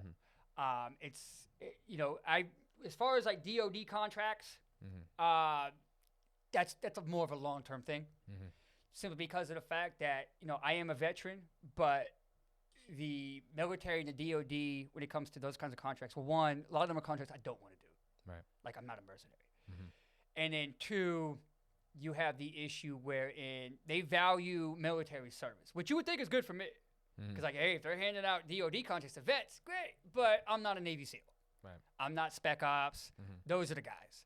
Because those are the guys that can leave the military structure system and they can go right back into the DOD as a mercenary.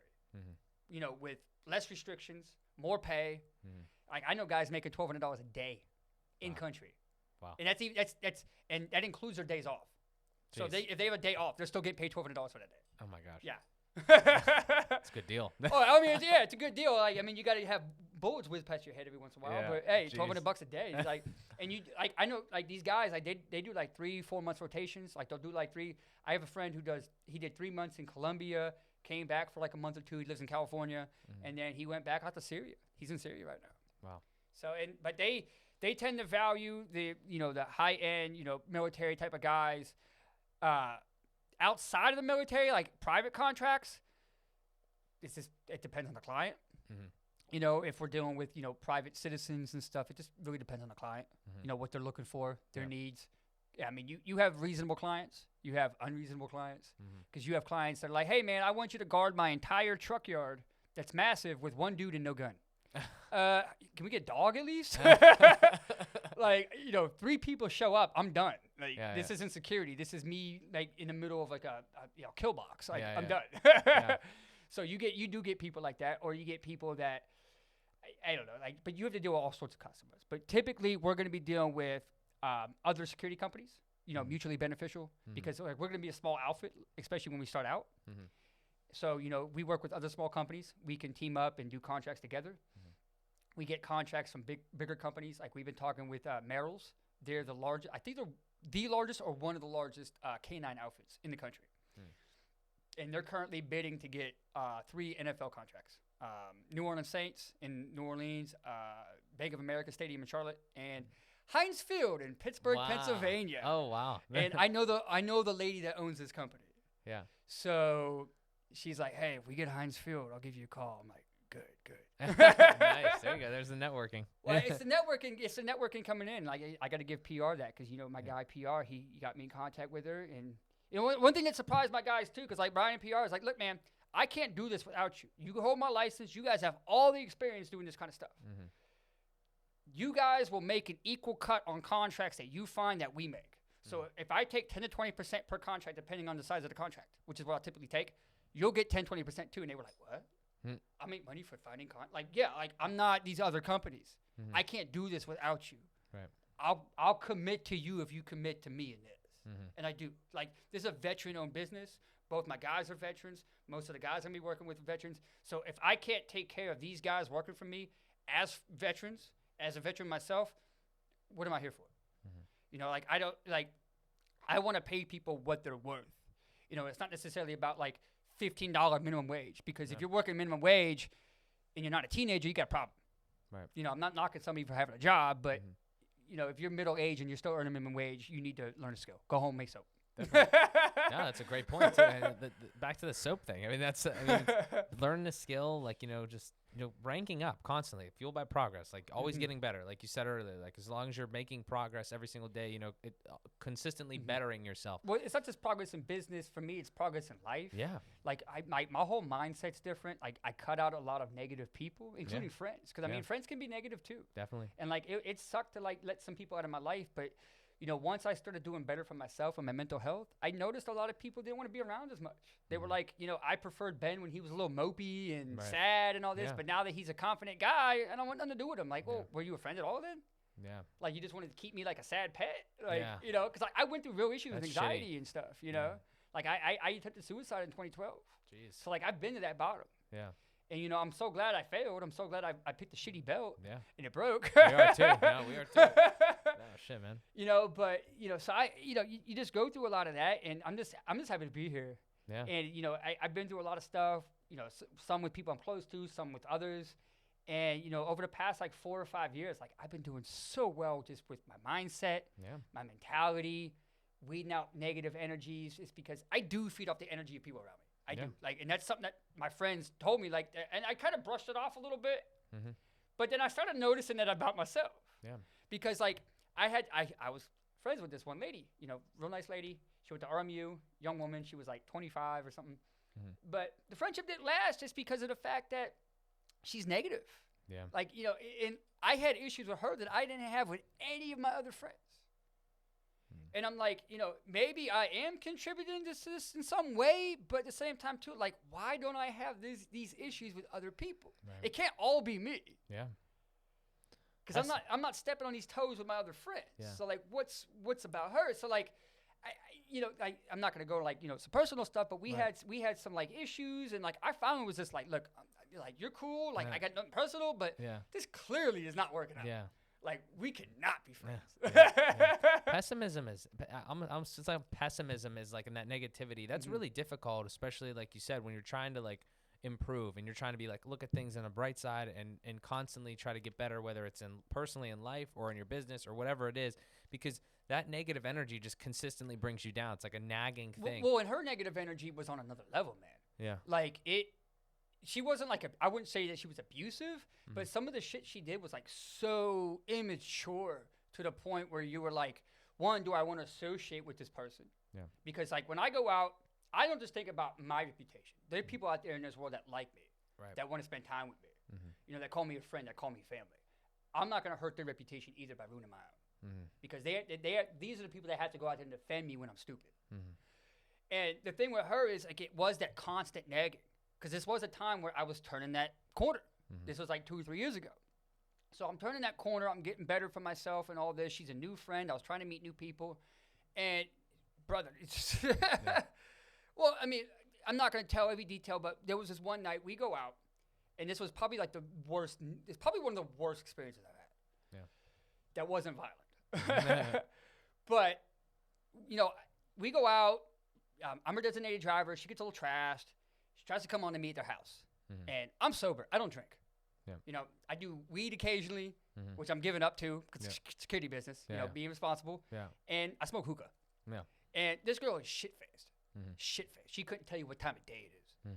And she's like, oh, get with me, get with me, get with me. And I'm like, no, I'm not. Like, this is ridiculous. Like, I'm not taking advantage of you. Like, go to bed. Right. So I put her to bed. It takes like an hour because, oh, no, she slaps me. She pushes me. Yeah. She kicks me. Yeah. Calls me slurs. Yeah. Like, oh, you don't want to get with me? Yeah. So I'm like, go to bed, man. Yeah. Let's go to bed. But then, like, after this, she resented the fact that I didn't take advantage of her. And I didn't know how to handle this. I didn't know how to handle this. Like, you want to talk about nagging negative energy from a friend, right? Because remember, I was committed to this friendship. She was cool to hang out with. Yeah, yeah.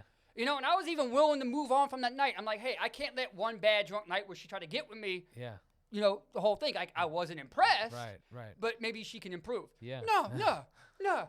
That's very logical. Like every other time that we hung out. Yeah. Why didn't you get me with it? Why didn't you get me with that night? Why didn't you get me with it that night? Because you were drunk and we're friends. Like, I had no answer for it. Yeah. I know. And then, you know, she gets this boyfriend. She starts doing stuff behind his back. And then she blames it on me. Yeah. And that's when I'm like, nah. Dude. Yeah. Like, nah. Like, you got with the neighbor. You did nothing with me. Right. No, man, dude, I totally understand. I mean, that, you know, that like you said, it's just a story there. That's one of them. But here's my perspective, at least in the past like year specifically, because I've been starting to do a lot more of the stuff that you've been doing over the years, like, you know, networking, trying to meet new people, right? Put information out in the world, value and things like that. You know, connect with people. It's really crazy what I've found. You find a lot of people, you know, you put stuff out there and you find a lot of people that are similar to you and people that, like, you know, you can feed off of like a lot of positive energy. But at the same time, you find people in your own life, like close to home, and then also, you know, near and far, you know, just like in the internet in general, that are just like, it seems like they want to be miserable. They do. It's like very strange. Like, I don't want to be miserable. I wouldn't say she wanted to be miserable. Yeah. She was just tactless. Right. It's like, how are you going to be upset the fact that I did the right thing in that moment? Yeah. Like, I didn't rape you. I didn't take advantage of you. Right. I put you to bed. Yeah. You know, and not only that, like, I had a relationship with another woman at the time. Like, not like a full boyfriend-girlfriend thing, but, you know, we were doing our thing and we were exclusive. Right. And I'm not going to go behind her back to get with a friend of mine. It's not going to happen. But it wasn't just that. Like I said, like, she resented me for it. Yeah. She grew to resent me for the fact that I didn't take advantage of her. Yeah. And I didn't know how to handle that. Yeah. And it was a real negative energy because she made me feel like I did something wrong, even though I did what anybody that's halfway decent human being would expect of me. Right. And like, she would say things like, well, do you want like an award for doing the right thing? Like, no, doing the right thing is the award. Yeah. I just want you, you don't got to lick my ass. You don't got to like roll the red carpet out. Just acknowledge the fact that I respected you in that situation. Yeah. Show me the mutual respect. Like, hey, Ben's a guy I can trust. Yeah. You know, if I want to drink around Ben, I want to have a little fun. Yeah. He'll let me have my fun. He'll let me get home, put me to bed. Yeah. That's all I ever asked. Yeah. I couldn't get it. Couldn't get it. Yeah. I just got like, oh, I didn't get your D one night, so fuck you then. That's crazy, man. That's crazy, man. It's wild. And I had to cut a lot of negative people out. Like, not just her, but like the people on my Facebook pages. Yeah. Just because, yeah, I like talking about current events and all that. Mm-hmm. But I'm not going to be out here getting combative on Facebook. Like, it's one thing to get combative on Twitter. Yeah. Because most people are strangers on Twitter. Yeah. Like, I'm not yelling at friends. I'm not yelling at my cousin. Yeah. But, you know, I'm on Facebook, and, like, I got my uncle's brother, my uncle by marriage. Like, his brother is, like, threatening my dad over, like, Trump and Biden. Jeez. And I'm just, like, I'm done with it. Yeah. And then, like, one dude, like, he's one of these white guys that, like, tries way too hard to support, like, black causes. Like, I get it, but he's, like, black power fist. Like, you're a white dude. Like, get over it. Yeah. It's an interesting juxtaposition. Well, it is. It's like some white people just try too hard. Okay. But anyway, like, this guy calls me a Nazi crackhead. And I'm like, you could have just left it a crackhead. You could have just left it a crackhead. Yeah. Like, if you think I look like a crackhead, fine. I got neck tattoos. I'm a skinny little white boy. I look like a meth dealer. Whatever.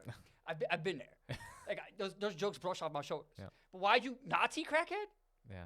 Then, like, I'm like, dude, like, my mom's Jewish. Yeah. Like, I think I'm not like somebody that's like super well educated like on every piece of this. Probably like we've said, you're way more well read. But I think one thing that I do pick up on is a lot of times people just like say shit and they don't really actually understand what they're saying. Well, they don't. It's like, they don't. It's like right there. It's well, like, they don't because a lot of Biden supporters, like moderate Democrats, I would say mostly like white suburbanites. Right. Right. They were jumping on the whole ACAB, fuck 12, fuck Cobb bandwagon last year, all day.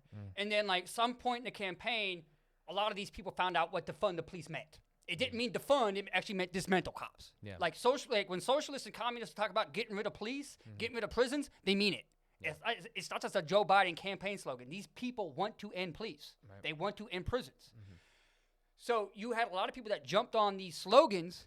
Then they found out what it meant, and they were like, oh, I live in the suburbs. I don't want my suburb to be unsafe. Yeah, maybe you shouldn't have co-signed something you didn't know. And then, two, going to your point as well, it's just about when you're on Facebook, no one checks you. Yeah. Like, I like Twitter because if I say something dumb, someone's gonna be like, you fucking dumb, bro. Yeah. But, like, it's all your friends and family on Facebook, so none of, like, your mom's not gonna be like, son, you're stupid on Facebook. Like, get off that shit. Yeah. They're not gonna do it. Your friends aren't gonna do it either. Yeah. So, you know, a bunch of people just walking around calling, like, Jews Nazi crackheads. Yeah.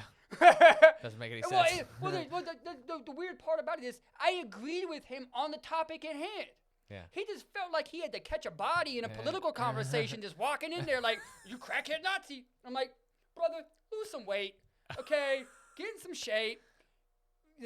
I don't know, man. Like, this white people on the internet be doing too much sometimes. I can't do it. There's a lot. I mean, there's just so many things nowadays. There's so much going on, especially in this past year, you know. And I think, you know what, this is really interesting. I mean, I think 2020 will go down as like one of the most, you know, weirdest years ever. Hopefully, I mean, again, hopefully it gets better, but I don't know. But we'll see. We'll find out what happens. But the reason that I bring that up is because just everything that went on, and like whether a lot of it was politically like motivated or fueled at least, or media fueled, and all these other things that has happened, you know, there was just too many things happening at one time. It was like a time bomb. Well, that's why I don't watch television. It was so strange. I don't watch television. Yeah. Like, I can't. I don't watch it. I can't watch TV news. Yeah. I can't, man. It's murder porn at this point. Yeah. I don't need to see George Floyd get killed 10 times. It's like sensationalism, dramatization when you have like, you know, like they'll take the idea.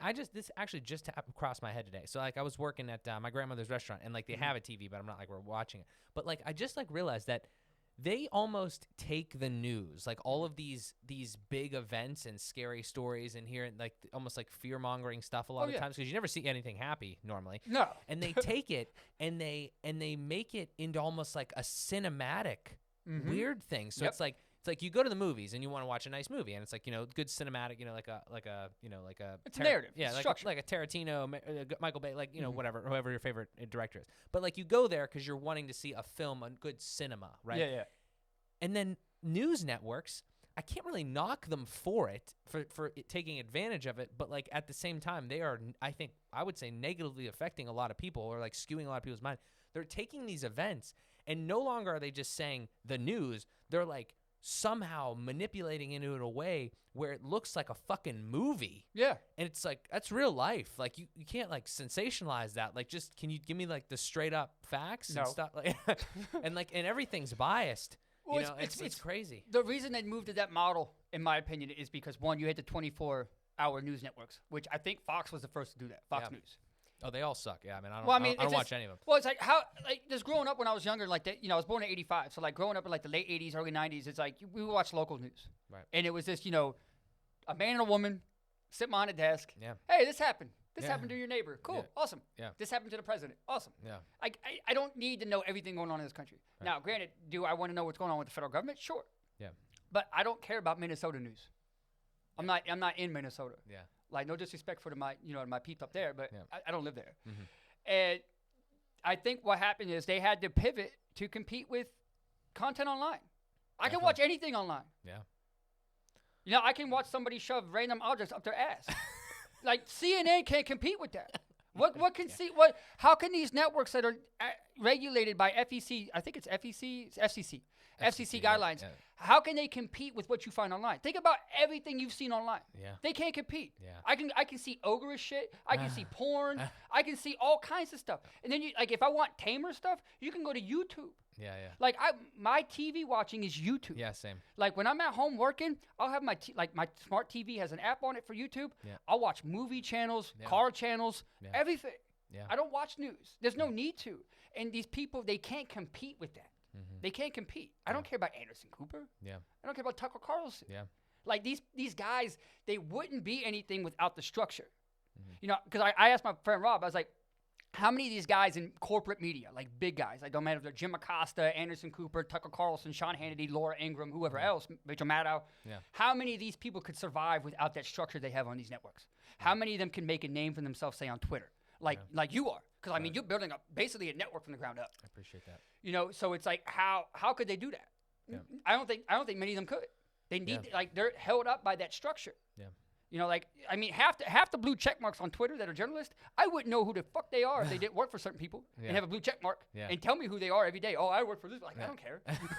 Like, you tell me you work for the New York Times, like, I give a shit. Yeah, it's crazy how it's changed, though. It's crazy how it's changed. Like, obviously, you know, only being 25, like, I don't know, like, the whole history of it. But at the same time, though, you can kind of see, and you've definitely seen over the last, like, 10 years, how exactly what you're saying has happened. CNN and Fox News and every single one of them, you know, they've just started to, like, kind of crumble a little bit. Oh, they are. And I've heard the analogy, like, they were all like almost hitting rock bottom before Trump, and then Trump like sparked everything because he just did everything that was controversial, and it just like fueled the whole fire. So then they kind of came back up. But now it's like, what happens now? Like, what do they talk about?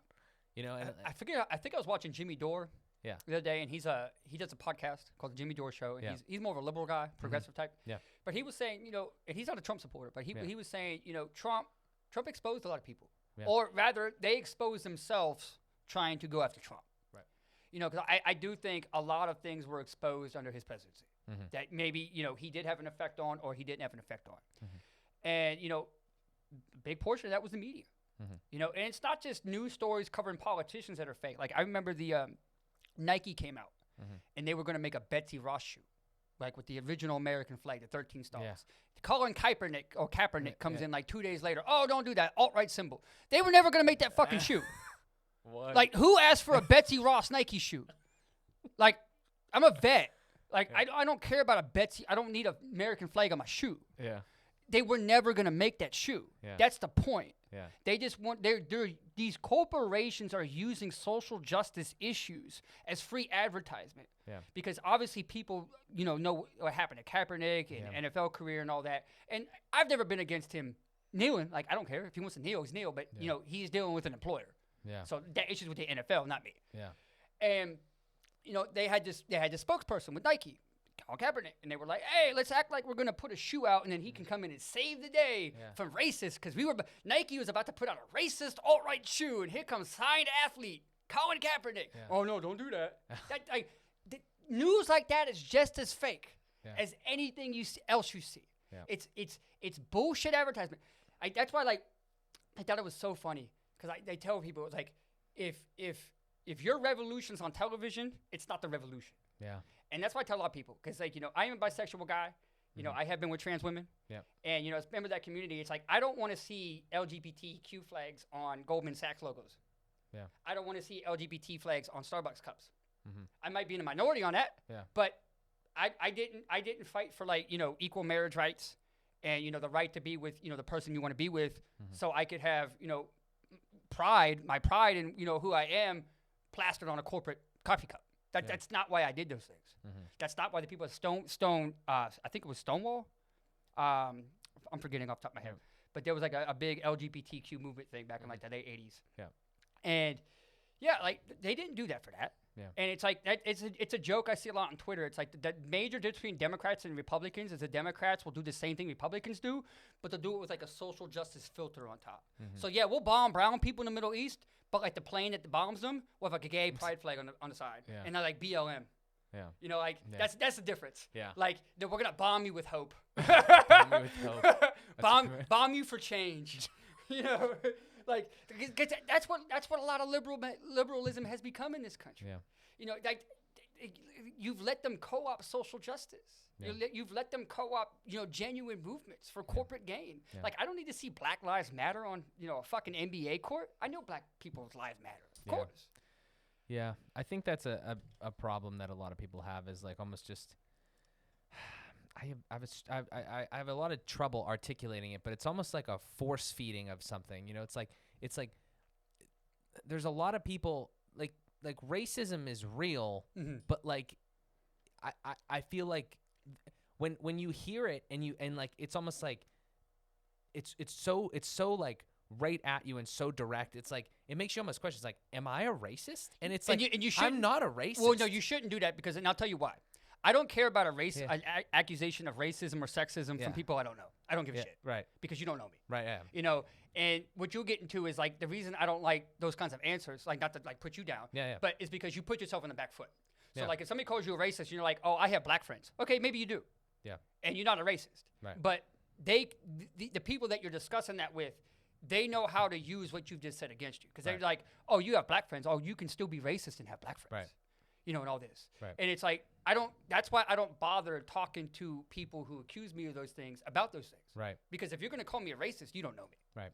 That's a great point the way you put that, because I think about that in other ways, right? Like in other circumstances, but like for this though, I think a lot of people, again, including myself, fall into that trap, but it makes a lot of sense where just don't give a shit about people's opinions that don't know you. Listen, these people don't want to have conversations with you. Yeah. These people want to push their opinions on you. Yeah. So when you try to debate or have conversations with these people, it's going to be you trying to express points and make arguments, and it's going to be them either interrupting you or waiting for you to finish talking so that they can just get out what they need to say. Right. Like there's no conversation. Yeah. Like I've seen it all the time. Like they have like this deadpan blank stare on their face while you're talking. And then as soon as you're done talking, they'll just pick up where they left off. They don't even answer your questions. Yeah. They don't even bring them up. It's just like, oh, I'm just going to go back to finish what I was saying before. Right. Like they're not interested in conversation. Yeah. Like this is why some random dude gets on Facebook and calls me a crackhead Nazi because he didn't take the time to read the freaking comments and understand that him and I agreed on it. Right. And even if I didn't agree with him on it, like, who are you? Yeah. Like, what are you doing in this space? Yeah. Like, you're not conversing. You're just here being an angry white dude on Facebook. Definitely. Like, I don't get it. Yeah, I hear you. Yeah, man. But kind of like to jump back and kind of like keep going on like this type of thing here is like you mentioned Twitter and we were just talking about it a little bit. Like, with that, like I know you say that like it like kind of tests you and like the way that you think about things, and because like people will check you on there and things like that. The thing is though, I mean, different platforms, I would say, offer different mediums in a way to, communicate. But I think the trouble a lot of times is that people, like, they have a response to something that they see, and then they immediately react to it, and the thought isn't even fully conveyed in whatever the hell they said. No. So, like, if you put that, like, the thing actually that I see a lot right now recently is, like, I'll scroll through TikTok, and TikTok has become crazily, like, polarized as far as, like, not like straight up political, but on all these different social issues. So you'll see something and it's like one way or the other, or like feminism and this, that, or the other thing. And then you'll go to the comments and like people just like hammering either the creator or in support of them. And like there's battles in the comments and everything like that, which is really interesting because it's a very young audience. So it's like, okay, what experience, do you really have? Like it's very strange. Where are you getting your information well, from? it's the new way that young people discuss like celebrities. Yeah. Because like if you like, I mean, I would refrain from like calling like TikTok influencers like celebrities. Right. But they have phones. Yeah. Like, and there's people out there like that do that kind of stuff, like 10, 20, 30, 40,000 people. Yeah. Like you don't need 10 million subscribers. 40,000 people for one person, that's a lot of people. Yeah. I could fill a football stadium. Definitely. You know what I mean? Yeah. So, I mean, I think that's just the new way that like young people interact with those kinds of people. Right. And like, it's the same conversations. Like I've had them. It's like, oh, who do you prefer, Brad Pitt or Tom Hanks? Like, who cares? And it's crazy though. It's crazy though, because like when you get those responses, those knee-jerk responses, it's like, okay, I understand that's kind of how you feel, but they don't like. It's like it's just a chain reaction. Okay, you see one thing, and it's like, well, that was fucking maybe a minute of a situation, like the video, because it only can be a minute. So like that's the upper bound. It's probably less. It's probably like 30 seconds. So now you saw one situation that you didn't see the whole situation of. So now you as a commenter, like if that triggers you in a way, you're commenting on something that you don't even have the full context on. And then your comment can only be like 100 or, on Twitter, it used to be like 120, 280, but like it could only, and you could do a thread or whatever. But the point is like, it's a small bit. Like this conversation is way more words. It's basically like a toilet thought. Yeah, exactly. Now you have that. And now you have that reaction to that video that was already shitty context and you didn't know what was going on. Then you have a shittier response to it. And then it just keeps going on. Like people just keep going back and forth about that shit. Well, people don't want to have discussions. People want to be right. Right. I mean, that's what they want to be. Like I don't go into debates looking to, one, change the opinions. Right. I just want to defend my position. Yeah. Like that's what it should be about. Yeah. Like unless I'm arguing with somebody that has a completely non sequitur, illogical position. Yeah. Like two people can look at the same issue and have different opinions on how to fix it. Yeah. So as long as we're both dealing with facts, I can, exchange opinions. Like there's no problem with that. But people these days, like, oh, if you don't have my opinion, you don't have all the facts and like all this. I'm like, that's not what that means at all. Yeah. And look at how they've made the term conspiracy theorist. That's crazy. Popularized. That used to mean something. Yeah. Now it doesn't mean shit. Yeah. Now it means it means I said something against the establishment. Like I was negative of the fact that there's still kids in cages under Biden. Yeah. Even though he's only been in office for like a month. Yeah. But like he didn't end the policy. It's like, it's like you I don't know, man. It's just hard to explain just because of the fact that like they want to label people that offer any critiques of any people in power, which is who you should be critiquing. Right. You shouldn't be critiquing your neighbor. You should be critiquing your city council, your mayor. Yeah. And I think an ultimate downfall for like Republicans, like local government wise, they never got involved in criminal justice. It's like all these left-wing movements, like they voted for district attorneys. They voted for attorney generals. That's why you see district attorneys letting people walk in the door and they'll walk right back out with no bail because they understand the value of that position. Whereas I feel like a lot of Republicans and right-wingers, they didn't. Like, criminal justice is the most important social justice in my opinion because it discusses how easy it is for your government to throw you in prison for anything. Like, I mean, and I'm not gonna act like due process is anything. Like, due process is a sham. Yeah. Like, some people might get fair trials, but I'm not gonna. At the same time, too, like, if you're in a situation with a cop and not necessarily like another civilian, they're gonna take that cop's word over yours any day, even if you are an upstanding citizen before what happened to you and all that, and like why you're in court. They're gonna take that cop's word because they're the one in the uniform. It's not you. Right. And I think that's one of the major reasons that, speaking about like politics a little bit, I think that's why Republicans failed to connect with, non-white voters in some instances is because they didn't really latch on to criminal justice and, what reforms for criminal justice could look like for real people. And, then we're just left with, and this goes back to what you were saying because, you look at like police brutality. Police brutality is an issue across the country, no matter what ethnicity you are. I see what happened to George Floyd. I see what happened to that gentleman out in Ohio, a white man. Yeah. There was another guy that got shot out in Arizona. And all these cops, they got pensions and stuff. They killed American citizens on camera. And they got pensions. And, and the thing about like some of those situations is like the right will come out and say, oh, they're all guilty. Like if you don't want to, get in trouble with cops, like don't get in trouble. And it's like that doesn't necessarily negate the fact that there's bad cops out there that shouldn't be wearing badges. Yeah. And then the liberals typically are like, everybody's innocent, everybody's shot by cops, shouldn't have been shot. I'm like, no, you can have justified. I'm not going to listen. I told you, I'm not. Why is everything one way or the other? Well, that's it. That's not how it works. No, because then you saw what happened at the Capitol. And this is what really upset me. Like, I'm not going to go on record and say I support what happened. But here's the problem I have.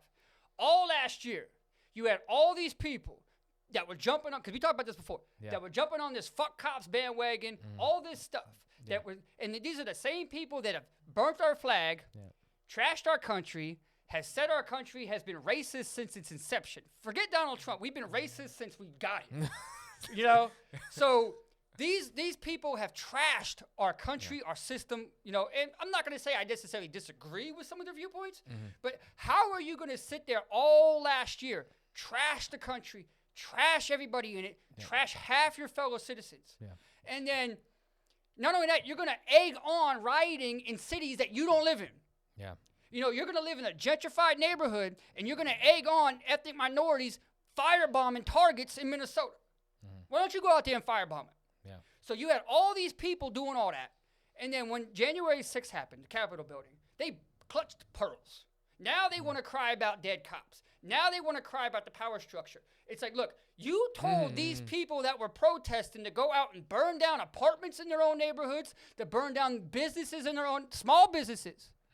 You told me that this government is fucked, it's racist, it's sexist, it hates minorities, it hates women, it hates gays. Yeah. And then when the government itself gets attacked, you want to fall on the sword for that same government. It's kind of crazy. It can't be me. That's why I'm an ANCAP. Like it can't be me. Yeah. I can't trash something that thoroughly and then do a complete 180.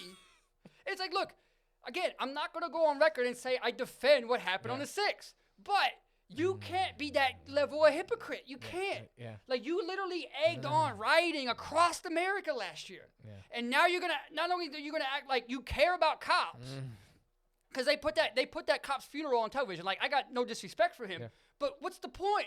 Like, this is the same group of people. Like, after the 6th happened, Nancy Pelosi herself, Speaker of the House, came out and said, Capitol Police are full of racists. If this would have been a group of black people, they would have all been murdered. Nancy, you're saying that about your own police force. And then when you bury one of them, you canonize them. So are they racist or are they heroes to be canonized? It's very confusing. It's so confusing. And there was this one news story. I guess there was like an African American Capitol Police officer that was there. And it was like they made a story out of him. And good for him, he did his job, whatever. But again, he's a hero. He's a hero. Like, she called these people racist 2 days ago, and he's on the same police force. Is he not? Is he racist too? Yeah. Are you saying that this black officer would have shot a black crowd? Yeah. Like, I don't get it. And and like the after effects of that, like they're calling for like a second war on terror. I fought the first war on terror. How's that going? Oh wait, we're still fighting it. Like, we invaded Afghanistan when I was a junior in high school. Yeah. We're still there. Yeah. $7 trillion later. You want a war on terror? For what? A bunch of yokels going to the Capitol? A dude put his feet up on Nancy Pelosi's table? I saw worse happen in Minneapolis. Yeah. I saw worse happen in Seattle. Yeah. I saw worse happen in Portland. Yeah. I saw worse happen here. Yeah. Like, you had some kid from, like, Wexford blowing up a cop car. Yeah. Yeah. But it just goes back to the point, with all that, like, these people that have spent, like, the entire Trump presidency trashing this country are all of a sudden the most patriotic Americans in the United States. Yeah. Like, it's really reminding me of it. I know that most of them are like liberals, Democrats, but it's really like the whole mentality is really reminding me of like Bush era neoconservatives. Like this whole like jingoistic, like military worship, cop worship kind of stuff. And if you want to have respect for public servants, okay, cool. But this whole, because, after January 6th, like Nancy Pelosi took this big picture with like soldiers on the Capitol building. Brother, it was straight out of Starship Troopers.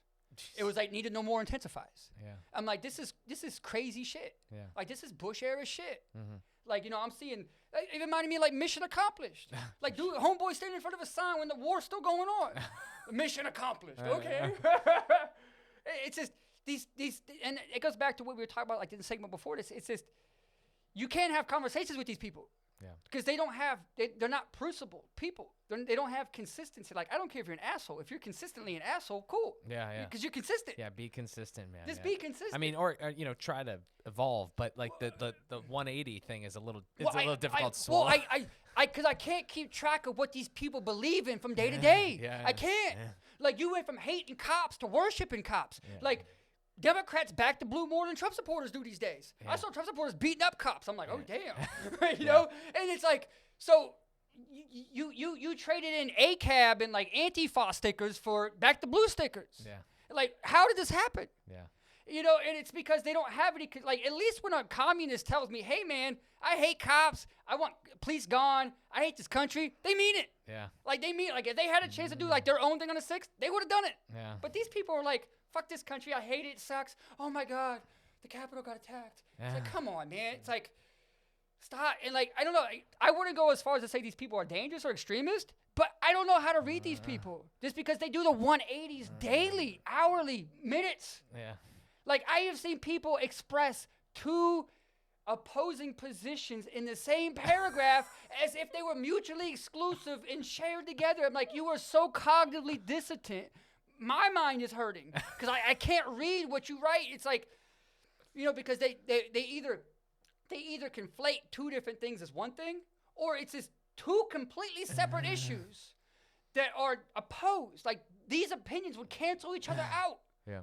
Like, it's like trying to be pro-life and pro-choice at the same time. It's like, stop. I can't do it.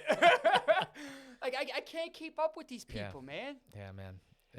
What does scare me, too, because, I mean, you do have genuine extremists in this country. Like, you know, when you have populist uprisings like I think we do right now, it's because a lot of people, they're hurting, they're starving, they can't pay bills, COVID hit. They're desperate. Yeah. You know, and that's how you do get, like, I don't think Trump's a fascist. You know, I don't think he was that great of a president, but he's not a fascist, at least in my opinion. And, you know, but at the same time, too, like, if you want that real fascist, like, you keep ignoring the issues of what's going on in this country.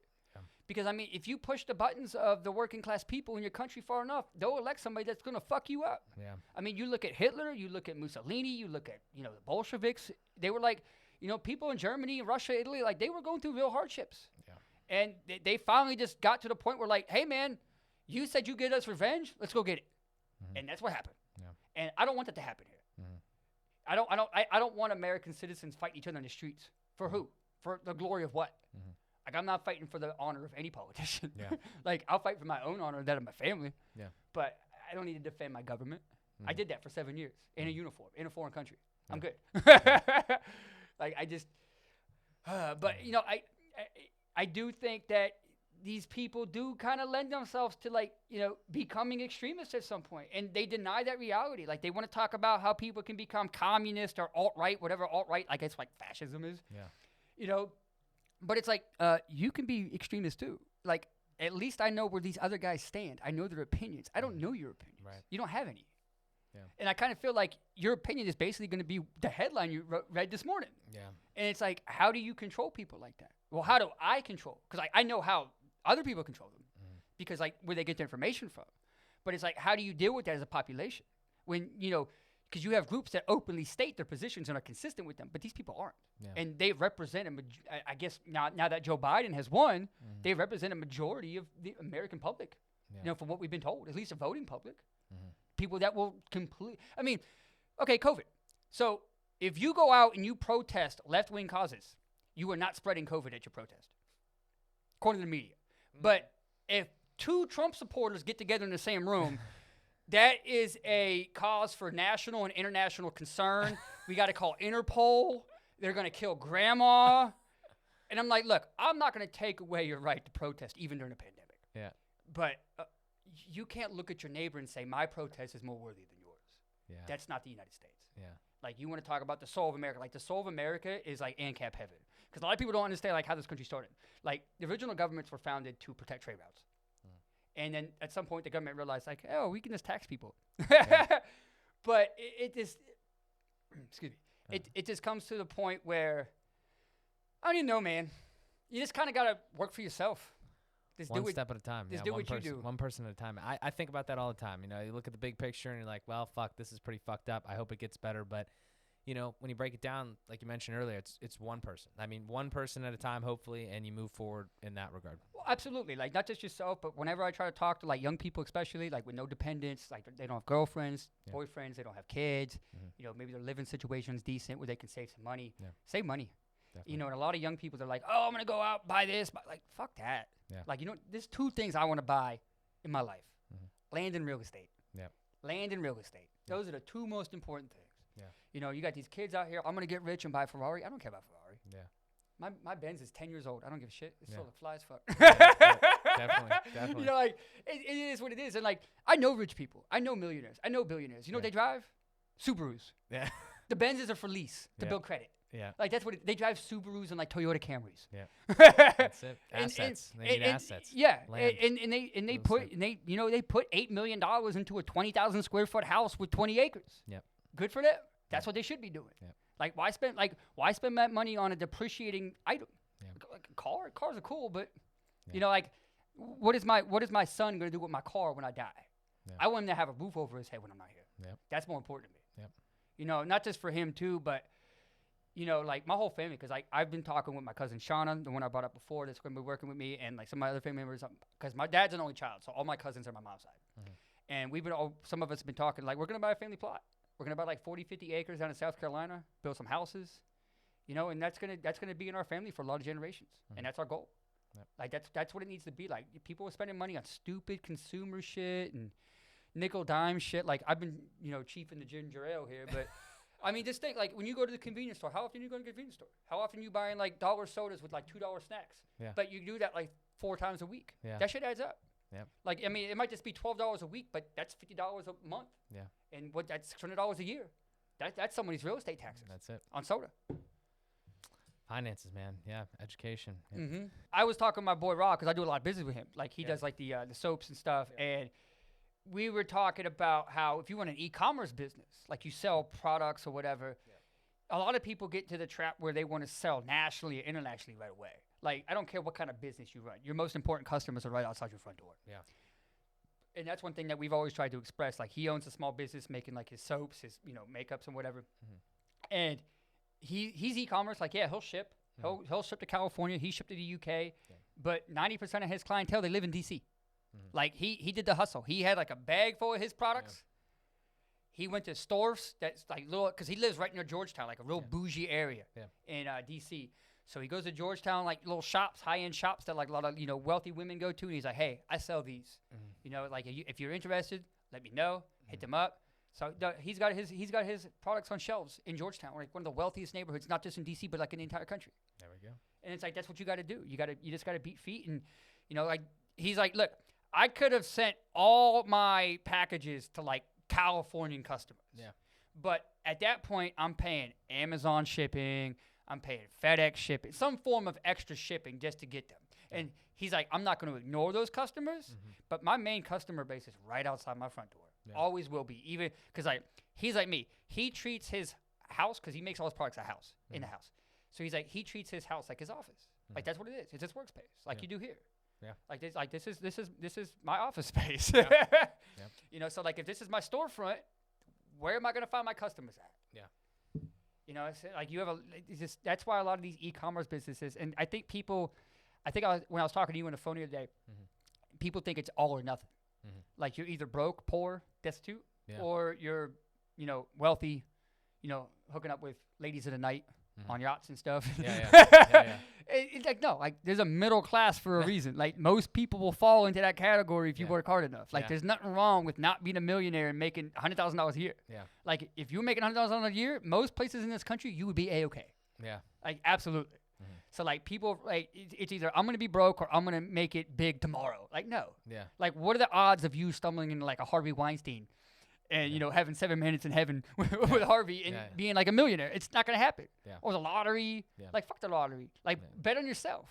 Bet on yourself. Definitely. Say, hey, even if this is going to take 2, 3, maybe 5 years, it's going to work. And I tell myself that every day. And it goes back to what I was talking about, you know, intentionally, in, you know, growing my business intentionally and slowly. Grow it when it needs to grow. I don't need to go out there and, please everybody or take every contract. If I can do the work, I can do the work. Yeah. But I needed to be able to sustain that income for my overhead too. Yeah. I can't just go cash out on one big contract and then spend all this money, grow my business, and then that's just a one-time contract. Because where's that money going to be coming in from my regular contracts? It's not. So, but that all goes back to early in our discussions, just people need to take the initiative instead of just settling for collecting the paycheck. Like I understand people's like certain situations. Like if you already have wife, kids, family, mortgage, it's content. Like I get your contentness just because you got a family to provide for. Right. But if you're not in that position, get off your ass and go do something. We just can't complain about it. Is really what it is. You can't be complacent and then also complain. No. You especially if you're like. I get the complacency if, you are that factory worker guy with kids and, you can't really take that risk. Yeah. But if you can take the risk, take the damn risk. Yeah, do it. Fucking do it. Here's your seal of approval. Go do it. Well, the thing is, people don't realize, it might have taken me a few months to do the LLC, get insurance and all that. Takes time. But, I mean. It's a process. That's not a long time, but what's it going to take to grow this business? I'm not expecting $1 million income first year, second year. I might not even make that much ever with this business. But I know I'm going to make an income. I know it's going to be a career. Yeah. And that's what's important to me. Like, I'm going to have something that I can make my own money, set my own terms, set my own wages, own the company, and I can potentially make 6 figures or more with that. Yeah. Why would I want to hamper myself with an $8 an hour job? Because the reason I got complacent, at my last job is because I was more qualified than anybody else there besides the executive chef. Yeah. And it just gets frustrating where, you have all these skills. I handed Frostburg State, Aramark and Frostburg State a resume at that time. I already had 10 years culinary experience by the time I was your age, 25, 26, right? And they offered me, this was a resume worth $50,000 to $60,000. I'm a certified sous-chef at this point, certified. There's not many of them. Yeah. Even fewer executive chefs that are certified. They offered me $10 an hour. Jeez. I took it because it paid better than most jobs. Like it was better than $7.25. But I could have been making $50,000, $60,000 a year. Yeah. And I think that's kind of what started that whole process of eventually leaving that job. It's like $10 an hour. Like look at my resume. Certifications. I did this in the military. I've done culinary in the private sector. I've done culinary in fucking shit diners. I've done it in high-end New York restaurants. Like, you can't give me $15 an hour? Yeah. It's like, no. Now with what I do, I can be like, hey, my guys, we're all trained, certified, licensed. You want us? $100 an hour. Done. Yeah. If you don't want to pay that, find somebody else. Yeah. Because that's what me and my boys are worth. Yeah. So, and I love being in that position. And I told you earlier, I love being in a position as an employer where I can compete for high-end people that are like myself when I was in a position. Yeah. People that have those skills and are being offered shit pay. I can be like, hey, come to me. I can't take care of everybody. But if I can get a talented handful, I can take care of them. Definitely. And that's what I want to do, man. Because there's a lot of talented people out there that are, they don't know what to do. They're stuck in dead-end jobs. And they don't have the motivation. And there's nothing in this culture to motivate them. Yeah. Like, you turn on television, whether it be, politicians or celebrities, oh, you'll never make it in this country. Like, you can't do this. You're going to get held back. All this stuff. You're gonna experience racism or sexism. Yeah. It's like, even if I do experience some of that stuff, fuck off. I got bills to pay. Yeah. You know what I mean? Like, I'm Jewish. Like, I've been called a Jaime in New York. Yeah. It happens. Like, whatever. Yeah. It's like, I don't know that guy. Like, is he going to prevent me from getting a paycheck because he's racist? Like, no, he can go back to being his racist self. I'll go make money. I like that. That's a good outlook. It's a good outlook, man. It's just because people were told by the system that they can't succeed, and I'm like, bro, you succeeded. Like okay, I'll call it out. Like LeBron James. LeBron James comes out and says, people in the black community, they're held back, and maybe there's some individuals in the community that are held back like that. But brother, you told them that they can't ever succeed. You were worth $500 million and you were fucking illiterate. Okay? Yeah. We live in a country where you can be illiterate and be a billionaire like Floyd Mayweather. Yeah. Let's be real here, bro. Yeah. But you want to tell people they can't succeed. Well, how'd you succeed? Yeah. You're worth $500 million, $500 million. So why can't this person realistically make $30 an hour? Yeah. Like, why are you telling people they can't succeed? It's because they don't want competition. Yeah. They don't want somebody taking their paper because there's only so much of the pie, and their slice is bigger than yours, and they don't want your slice to increase. That's a good way to look at it. But I don't care about these people. I want to increase my pie. Yeah. I'm gonna make my own pie. Create your own pie. That's it, man. Well, because I mean, you have to create your own system. I do not want to operate in our economic system. I don't. Yeah. I don't want to mess with these corporations. I don't want to mess with these businesses. Now, if they want to throw me contracts, sure, I'll make money with them. Yeah. But I'm creating my own system. That's the whole point of networking. That's the whole point of working with other small businesses in security and the other industries. Because, you know, I have my own candle line that's getting produced by my buddy Rob. He has his own. He has his makeup line. He has all that. So we're working together. Yeah. And that's what I'm creating my own network that's adjacent to our current, you know, corporate economic structure. And I'm completely fine with that. I love it. There we go. You know, I'm not, you know, held back by, you know, corporations not wanting to give me promotions. Oh, this person slept with the boss, so she gets promoted. Like, fuck all that. Yeah. Man. Like, no. Like, this is the real world. Like, this isn't nepotism. This isn't, oh, you hire your brother because he's your best friend. Like, no. Like, my nephew was like, hey, Uncle Ben, can I come work for you? I'm like, yeah, if you're good at what you do. Yeah. Like, I'm not just going to hand you a free job because you're blood, bro. Yeah. I like it. Like, you know, like you can inherit Stonebridge if you're capable, but like I'm not just going to pass it off to you because you're my nephew. Yeah. So it's just one of those things, man. But like, I love being a business owner. I love making money with other small business owners. Mm-hmm. You know, I don't care. Like, going back to what I said before, I don't care if I make $30,000 a year. Mm-hmm. If it's my own paper, my blood, my sweat, my tears, it's well earned. Definitely. I don't get it from anybody else but myself. Amen, man. So amen. That's what it comes down to. I love it, dude. We've talked about a lot of good shit here, man, and I would love to have you back on because I know there's always going to be more to talk about, and I'm anxious to see everything that's gone on. I know we didn't even touch on everything that you got going on, but I know that there's big things in store. So there is good shit. You know, for myself, for people I'm working with, for a lot of people, you just gotta, you know, you gotta go out there. What's Tom Brady say? You gotta risk it for the biscuit. That's it. Hey, listen. He's been married to 2 supermodels, 10 Super Bowls, 1 7. I'll take some advice from Tom Brady. Yeah. You got to risk it for the biscuit. Definitely a good guy to take advice from. Absolutely, man. Even if he broke my heart winning a couple of AFC championships here in Pittsburgh, I can't deny the credentials. Definitely a good guy to take advice from there, man. Let me hit you with these final 3. Okay. All right, so the first one is who are you've been molded into the person you are today. Mm-hmm. By probably a lot of different people, but one of the things I think is really interesting is to ask the question of who do you think like your top 3 influences have been? They could be people in your life, they could be people indirectly, like anything. But if you had to narrow, I would say all my influences are people I know. Like even if I have like artistic, inspirational influences from people that are creative, I don't know them. I don't know those people. Yeah. So I'm gonna draw more inspiration from people I know. Mm-hmm. So if I really had a top 3, I'd say my dad for sure. You know, because he worked when I was growing up, and you know my mom didn't cook. So he would work 60 hours a week, come home, cook dinner. You know, so he was pulling double duty as a dad. You know, helping my mom with like, you know, the work and all that stuff. And like, you know, he sacrificed a lot, and he's doing his own business too. He has a business. I'll shout out my dad's business. Legit, yeah. If you're, cause there's a lot of baseball fans here, even though Pittsburgh Pirates suck. But I hope I don't get my dad fired from that.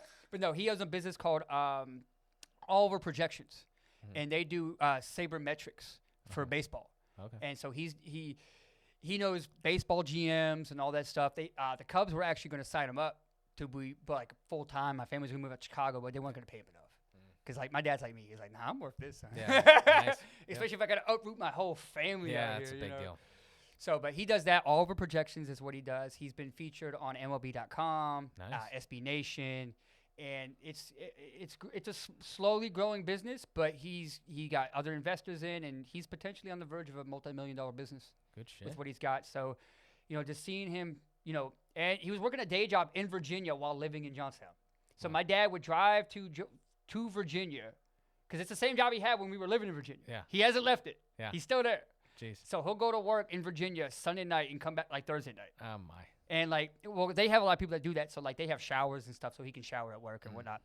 But yeah, like he'll sleep in his car. He don't care. Wow. Like my dad slept in the car so I could have a roof over my head. That means a lot. You know what I mean? Man. Yeah. And then I'd say my second biggest influence is my friend Astro. Mm-hmm. Astro he was a former club kid. Mm-hmm. He's a hairstylist, and what I love about Astro is he's an anarchist. He's, you know, peaceful anarchist. He's not a violent guy. And, you know, as a hairstylist, he barters. And what I loved about him, he's always worked for himself. Mm-hmm. Like, he moved to New York when he was, like, 16, 17, kind of got caught up into his scene. And eventually he's like, look, I like the hippie-ish kind of, couch surfing kind of lifestyle. So how do I do that and make enough money to put, I'm not going to have like a permanent roof, but I can at least feed myself, clothe myself. And yeah. So what he's done over like he's like 52, I think at this point. I've known him since like 2003. But he just went out and he did haircuts for whatever. He was like, hey, I'll do this haircut for money. I'll do this haircut for clothes. I'll do this haircut for food. Because like he has high-end clientele. He'll do haircuts for the homeless crusties, like the punk crusties in the park and stuff. Like he'll give them free haircuts. Because he was like, look, this because they're crusty doesn't mean they can't look fabulous. Yeah. So he goes, he's a guy with not a lot of money, but he still helps people and he barters. And his whole thing was like the same as mine. He's like, I don't want to work for nobody. Yeah. And like he didn't thrust his lifestyle on anybody. He was just like, this is how I want to live. This is how I enjoy. I enjoy the nightlife. I enjoy, staying with friends, couch surfing. So if that's what I want to do, this is how I have to do it. And he went out and did it. Yeah. And I love him to death for that. And like he's a big inspiration for me as far as, he's a lot more punk rock than me for sure. Yeah. He's got like face tattoos and but that whole like punk rock anarchist type of mentality, like I'm kind of like a blend of that. With like the entrepreneur, like, spirit on top of that. Because I said that, I'm an ANCAP. Like, I think people should be more trusted to like do business among themselves than have government intervention. Because the government only intervenes to collect taxes. Yep. I hear you. Yeah. My third one, it's probably going to be the toughest. I would probably have to say somebody from my military days. It's going to have to be Sergeant First Class Park. Okay. He was a big inspiration for me because when I joined the military, I was a young kid, 17. Yeah. And, learning curve. And, I went to basic and all that. And at some point, I was coming up for promotion. This was I was still in the reserves. I was coming up for promotion to sergeant. So, and it was a big thing for me. Yeah. So I was like, hey, I'm going to be a fucking sergeant in the Army. Like, it's a cool thing, man. So, and, like, he was really instrumental in all that. Yeah. Like, he took me under his wing. He showed me, even as like, private and eventually a specialist, like, how to be a good leader, how to be how to, be responsive to your soldiers and, what they want to do and still have like that line where it's like, you're in charge and like, there's subordinates and, he helped me a lot. Like he's one of the, like outside of the work that I put in, he's definitely one of the main reasons that I became a sergeant, and a non-commissioned officer in the Army, and which is something that meant a lot to me. Yeah. And like when I finally made rank and I got promoted to sergeant, like he was the one that pinned me. And like they were like, "Oh, he went to pin you." And like, well, my mom's not here, so Sergeant Park, obviously. Like it was a I didn't even give second thought to it. And even after I left reserves and I went to active duty, like he would call me like once every 2 weeks at least. Like, how you doing, man? Like, how you doing? Like, hey, Sergeant. Like, hey, I got promoted to staff sergeant. He's like, good fucking job. Yeah. Like, you're a good soldier. Like, he always had motivation for me, even if I was 3,000 miles away. Nice. He's like, he was one of my biggest fans in the military. He was, very instrumental in, me getting promoted, me having a constructive career in the first place. Yeah. Was because of him. Because I entered the Army at 17. Like, I'm a little punk ass kid. I don't know about uniform and military and flag and country and all this shit.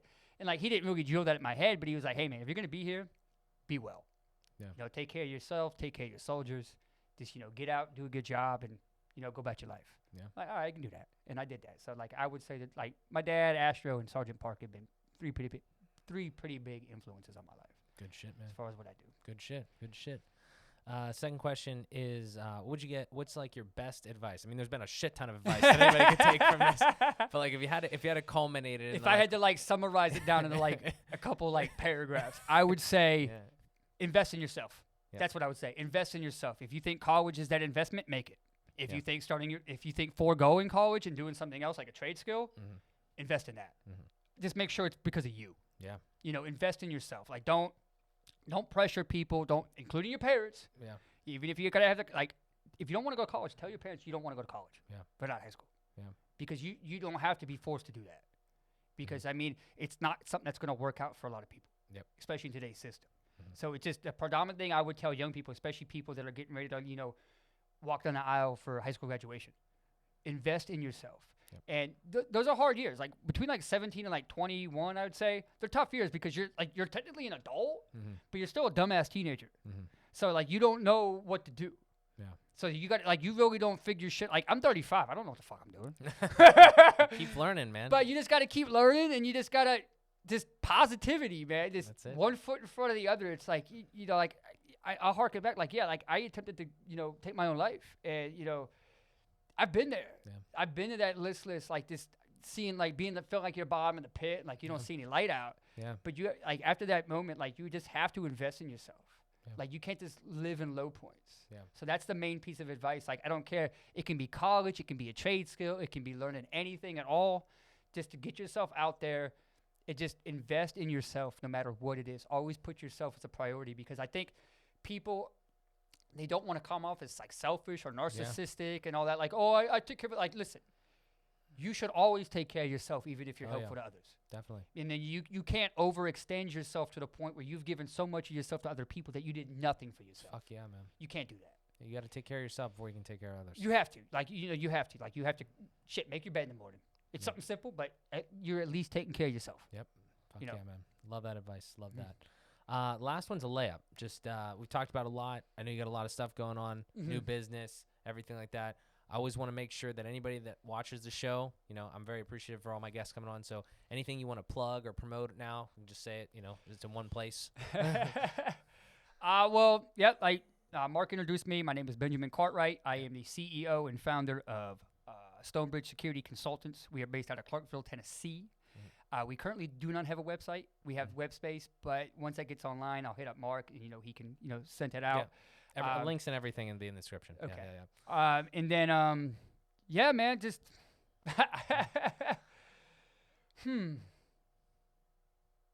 that's about it, man. Like I don't, because I'm not like, I market myself, but I'm not like, hey, like. Yeah. But yeah, there's Stonebridge Security. I got some other projects in the work. Like I said, the candle line. Yep. I'm thinking of a name for that. I'm probably gonna call it Braddock something. Just because no matter where I've lived, I've lived near a Braddock Road or on a Braddock Road. It's in Virginia. I lived in Braddock County. Yeah. Like in Braddock Road. Yeah. I live on Braddock Road in Forest Hills. Yeah. And then like even in Cumberland, my street was intersected to a Braddock Road. So I can't get away from Braddocks. That's crazy. Like, even the neighborhood up the hill from me in Forest Hills, Braddock Hills. Like I can't get away, bro. It's gotta be Braddock then. It's gotta be Braddock something. Like Braddock, leave me alone, please. Like something like Candleline. But so I got that, and it's just, you know, back to like the last thing too. It's just invest in yourself. Don't be afraid to diversify. You know, I never thought in a million years. Like I figured I'd be doing like security or something. Yeah. But like candles. Yeah. Candles. But then my boy was like, yo, bro, I can like mass produce that shit for you. Yeah. And I'm like, I can put them in mason jars. There you go. Mason jars only cost like $12 for a 24 pack. Yeah. Then I can charge $25 for those candles. Yeah. Oh shit, that's money. There you go. Is there anywhere that they can follow you, like on social media? Do you like promote any of your stuff on there, or are you kind of relatively private? We keep it relatively private. Like, I don't really talk too much about Stonebridge on my personal accounts. Yeah. Just because, like I was saying, it's not like a mass marketed type of work. It's not. Like, the candle company, yes. Like, that's something that I'll definitely promote, like, on social media. Yeah. But I don't have a huge social media presence, personally. I don't. You know, like, I have my Facebook, but that's mostly to keep in touch with people like yourself and others. But if you notice, like, I don't post as often as I used to. Yeah. It's not worth it. Yeah. I've been banned from Twitter. Jeez. I'm too edgy for Germans. Too edgy for Germans. Well, because some German guy was like running his mouth on Twitter, and he was like, "Oh, the Americans are racist." I'm like, "Look, man, my mom's a Polish Jew. Could I get reparations or not? Like, I don't." I mean, come on, man. Like, we're talking reparations. Like, you owe the entire country Poland like a bunch of money. I hear you. That's crazy. Yeah, Twitter's tough, but as far as social media, like I've kind of dialed back. Like, I do have an Instagram. Well, you're busy. I do have an Instagram. Well, it's not just that, but, you know, like, people get canceled left and right. And I'm not trying to get canceled because I said some dumbass shit or what was perceived as some dumbass shit. Because I like to have a joke online. Yeah. I'm 35. I grew up in the actual edgy internet. Yeah. You're talking like AOL chat rooms. You don't know who the hell you're talking to. That could be a pedophile. Yeah. That could be anybody. Yeah. And, like, just, like, the political crossfire site that I mentioned earlier, like, brother, like, we were going back and forth. Like, but it was, like, weird, like, it was cursing and yelling, but it was like, in some weird way, it was more constructive than what we're doing now. Yeah. Because at least points were being made, even though we were yelling, "Fuck you, man." I hear you. So, like, I grew up on that internet. Yeah. Now I got to see this internet where, like, 12-year-olds have smartphones. And, like, Mommy, I saw a curse word on Twitter. Well, tell Mommy not to have your 12-year-old ass on Twitter. Yeah. Like, end of. Like, I'm not here to communicate. Like, my buddy was like, "You want to go to airsoft?" I'm like, "I like airsoft. I'm not going to go shoot 12-year-old kids with pellets." like I don't want to be around kids that I'm not related to. Like, I don't hate kids, but I don't associate. Like you want me to, and well, that's the thing too, because like Facebook more so. Like when I first got Facebook, just for college kids. Yeah. So like if you wanted to find a girl on there, you knew she was at least of age, because she was going to uni. Yeah. All that stuff. Yeah. Now I gotta go on there. Like my niece is like 8 years old. She's friending me. So I'm like, man, I can't talk shit on Facebook now because my niece. Yeah.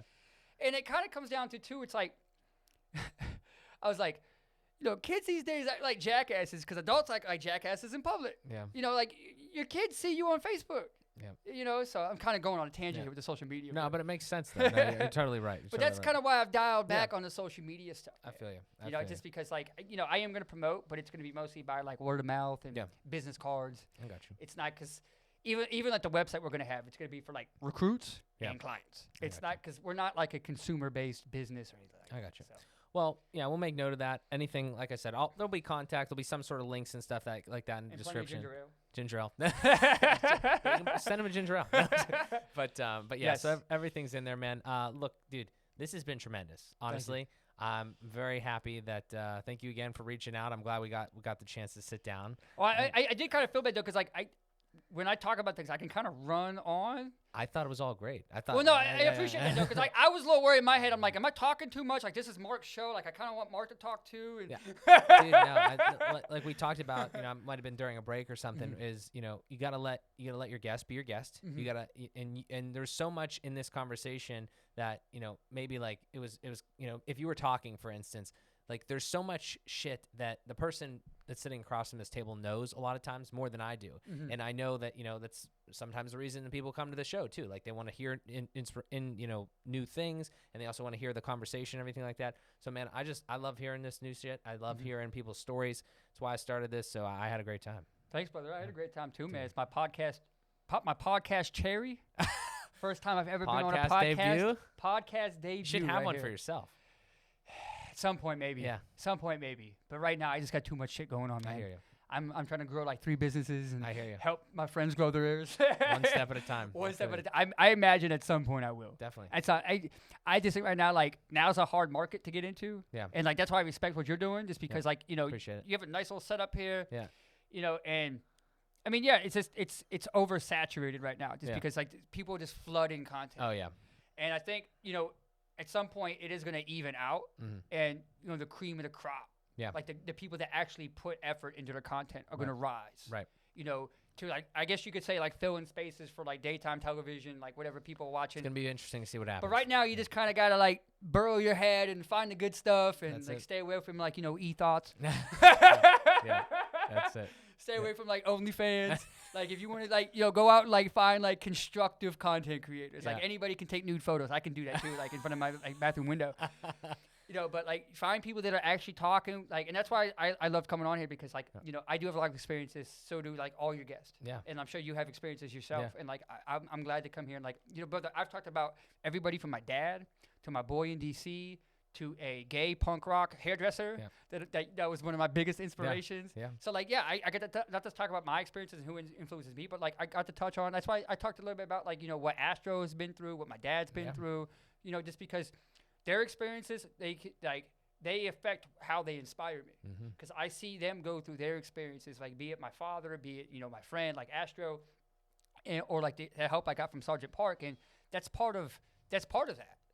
Because I'm not saying like their experiences become my experiences, but their experiences in some way become part of my experiences, because they use their experiences to influence and inspire me. Definitely. And who they are as a person. Everybody's got a story, man. Everybody's got a story. But this has been great. Again, I know I'll see you back here. Oh, I'll be back. You're not too far away. Like you live in Ohio or something. Yeah, absolutely, man. So I really appreciate it, though. Thank you so much. Appreciate it. Ladies and gentlemen, this has been another episode of Fueled by Progress with my guest, Benjamin Cartwright. We thank you so much for tuning in, and we'll talk to you in the next one. Have a good day.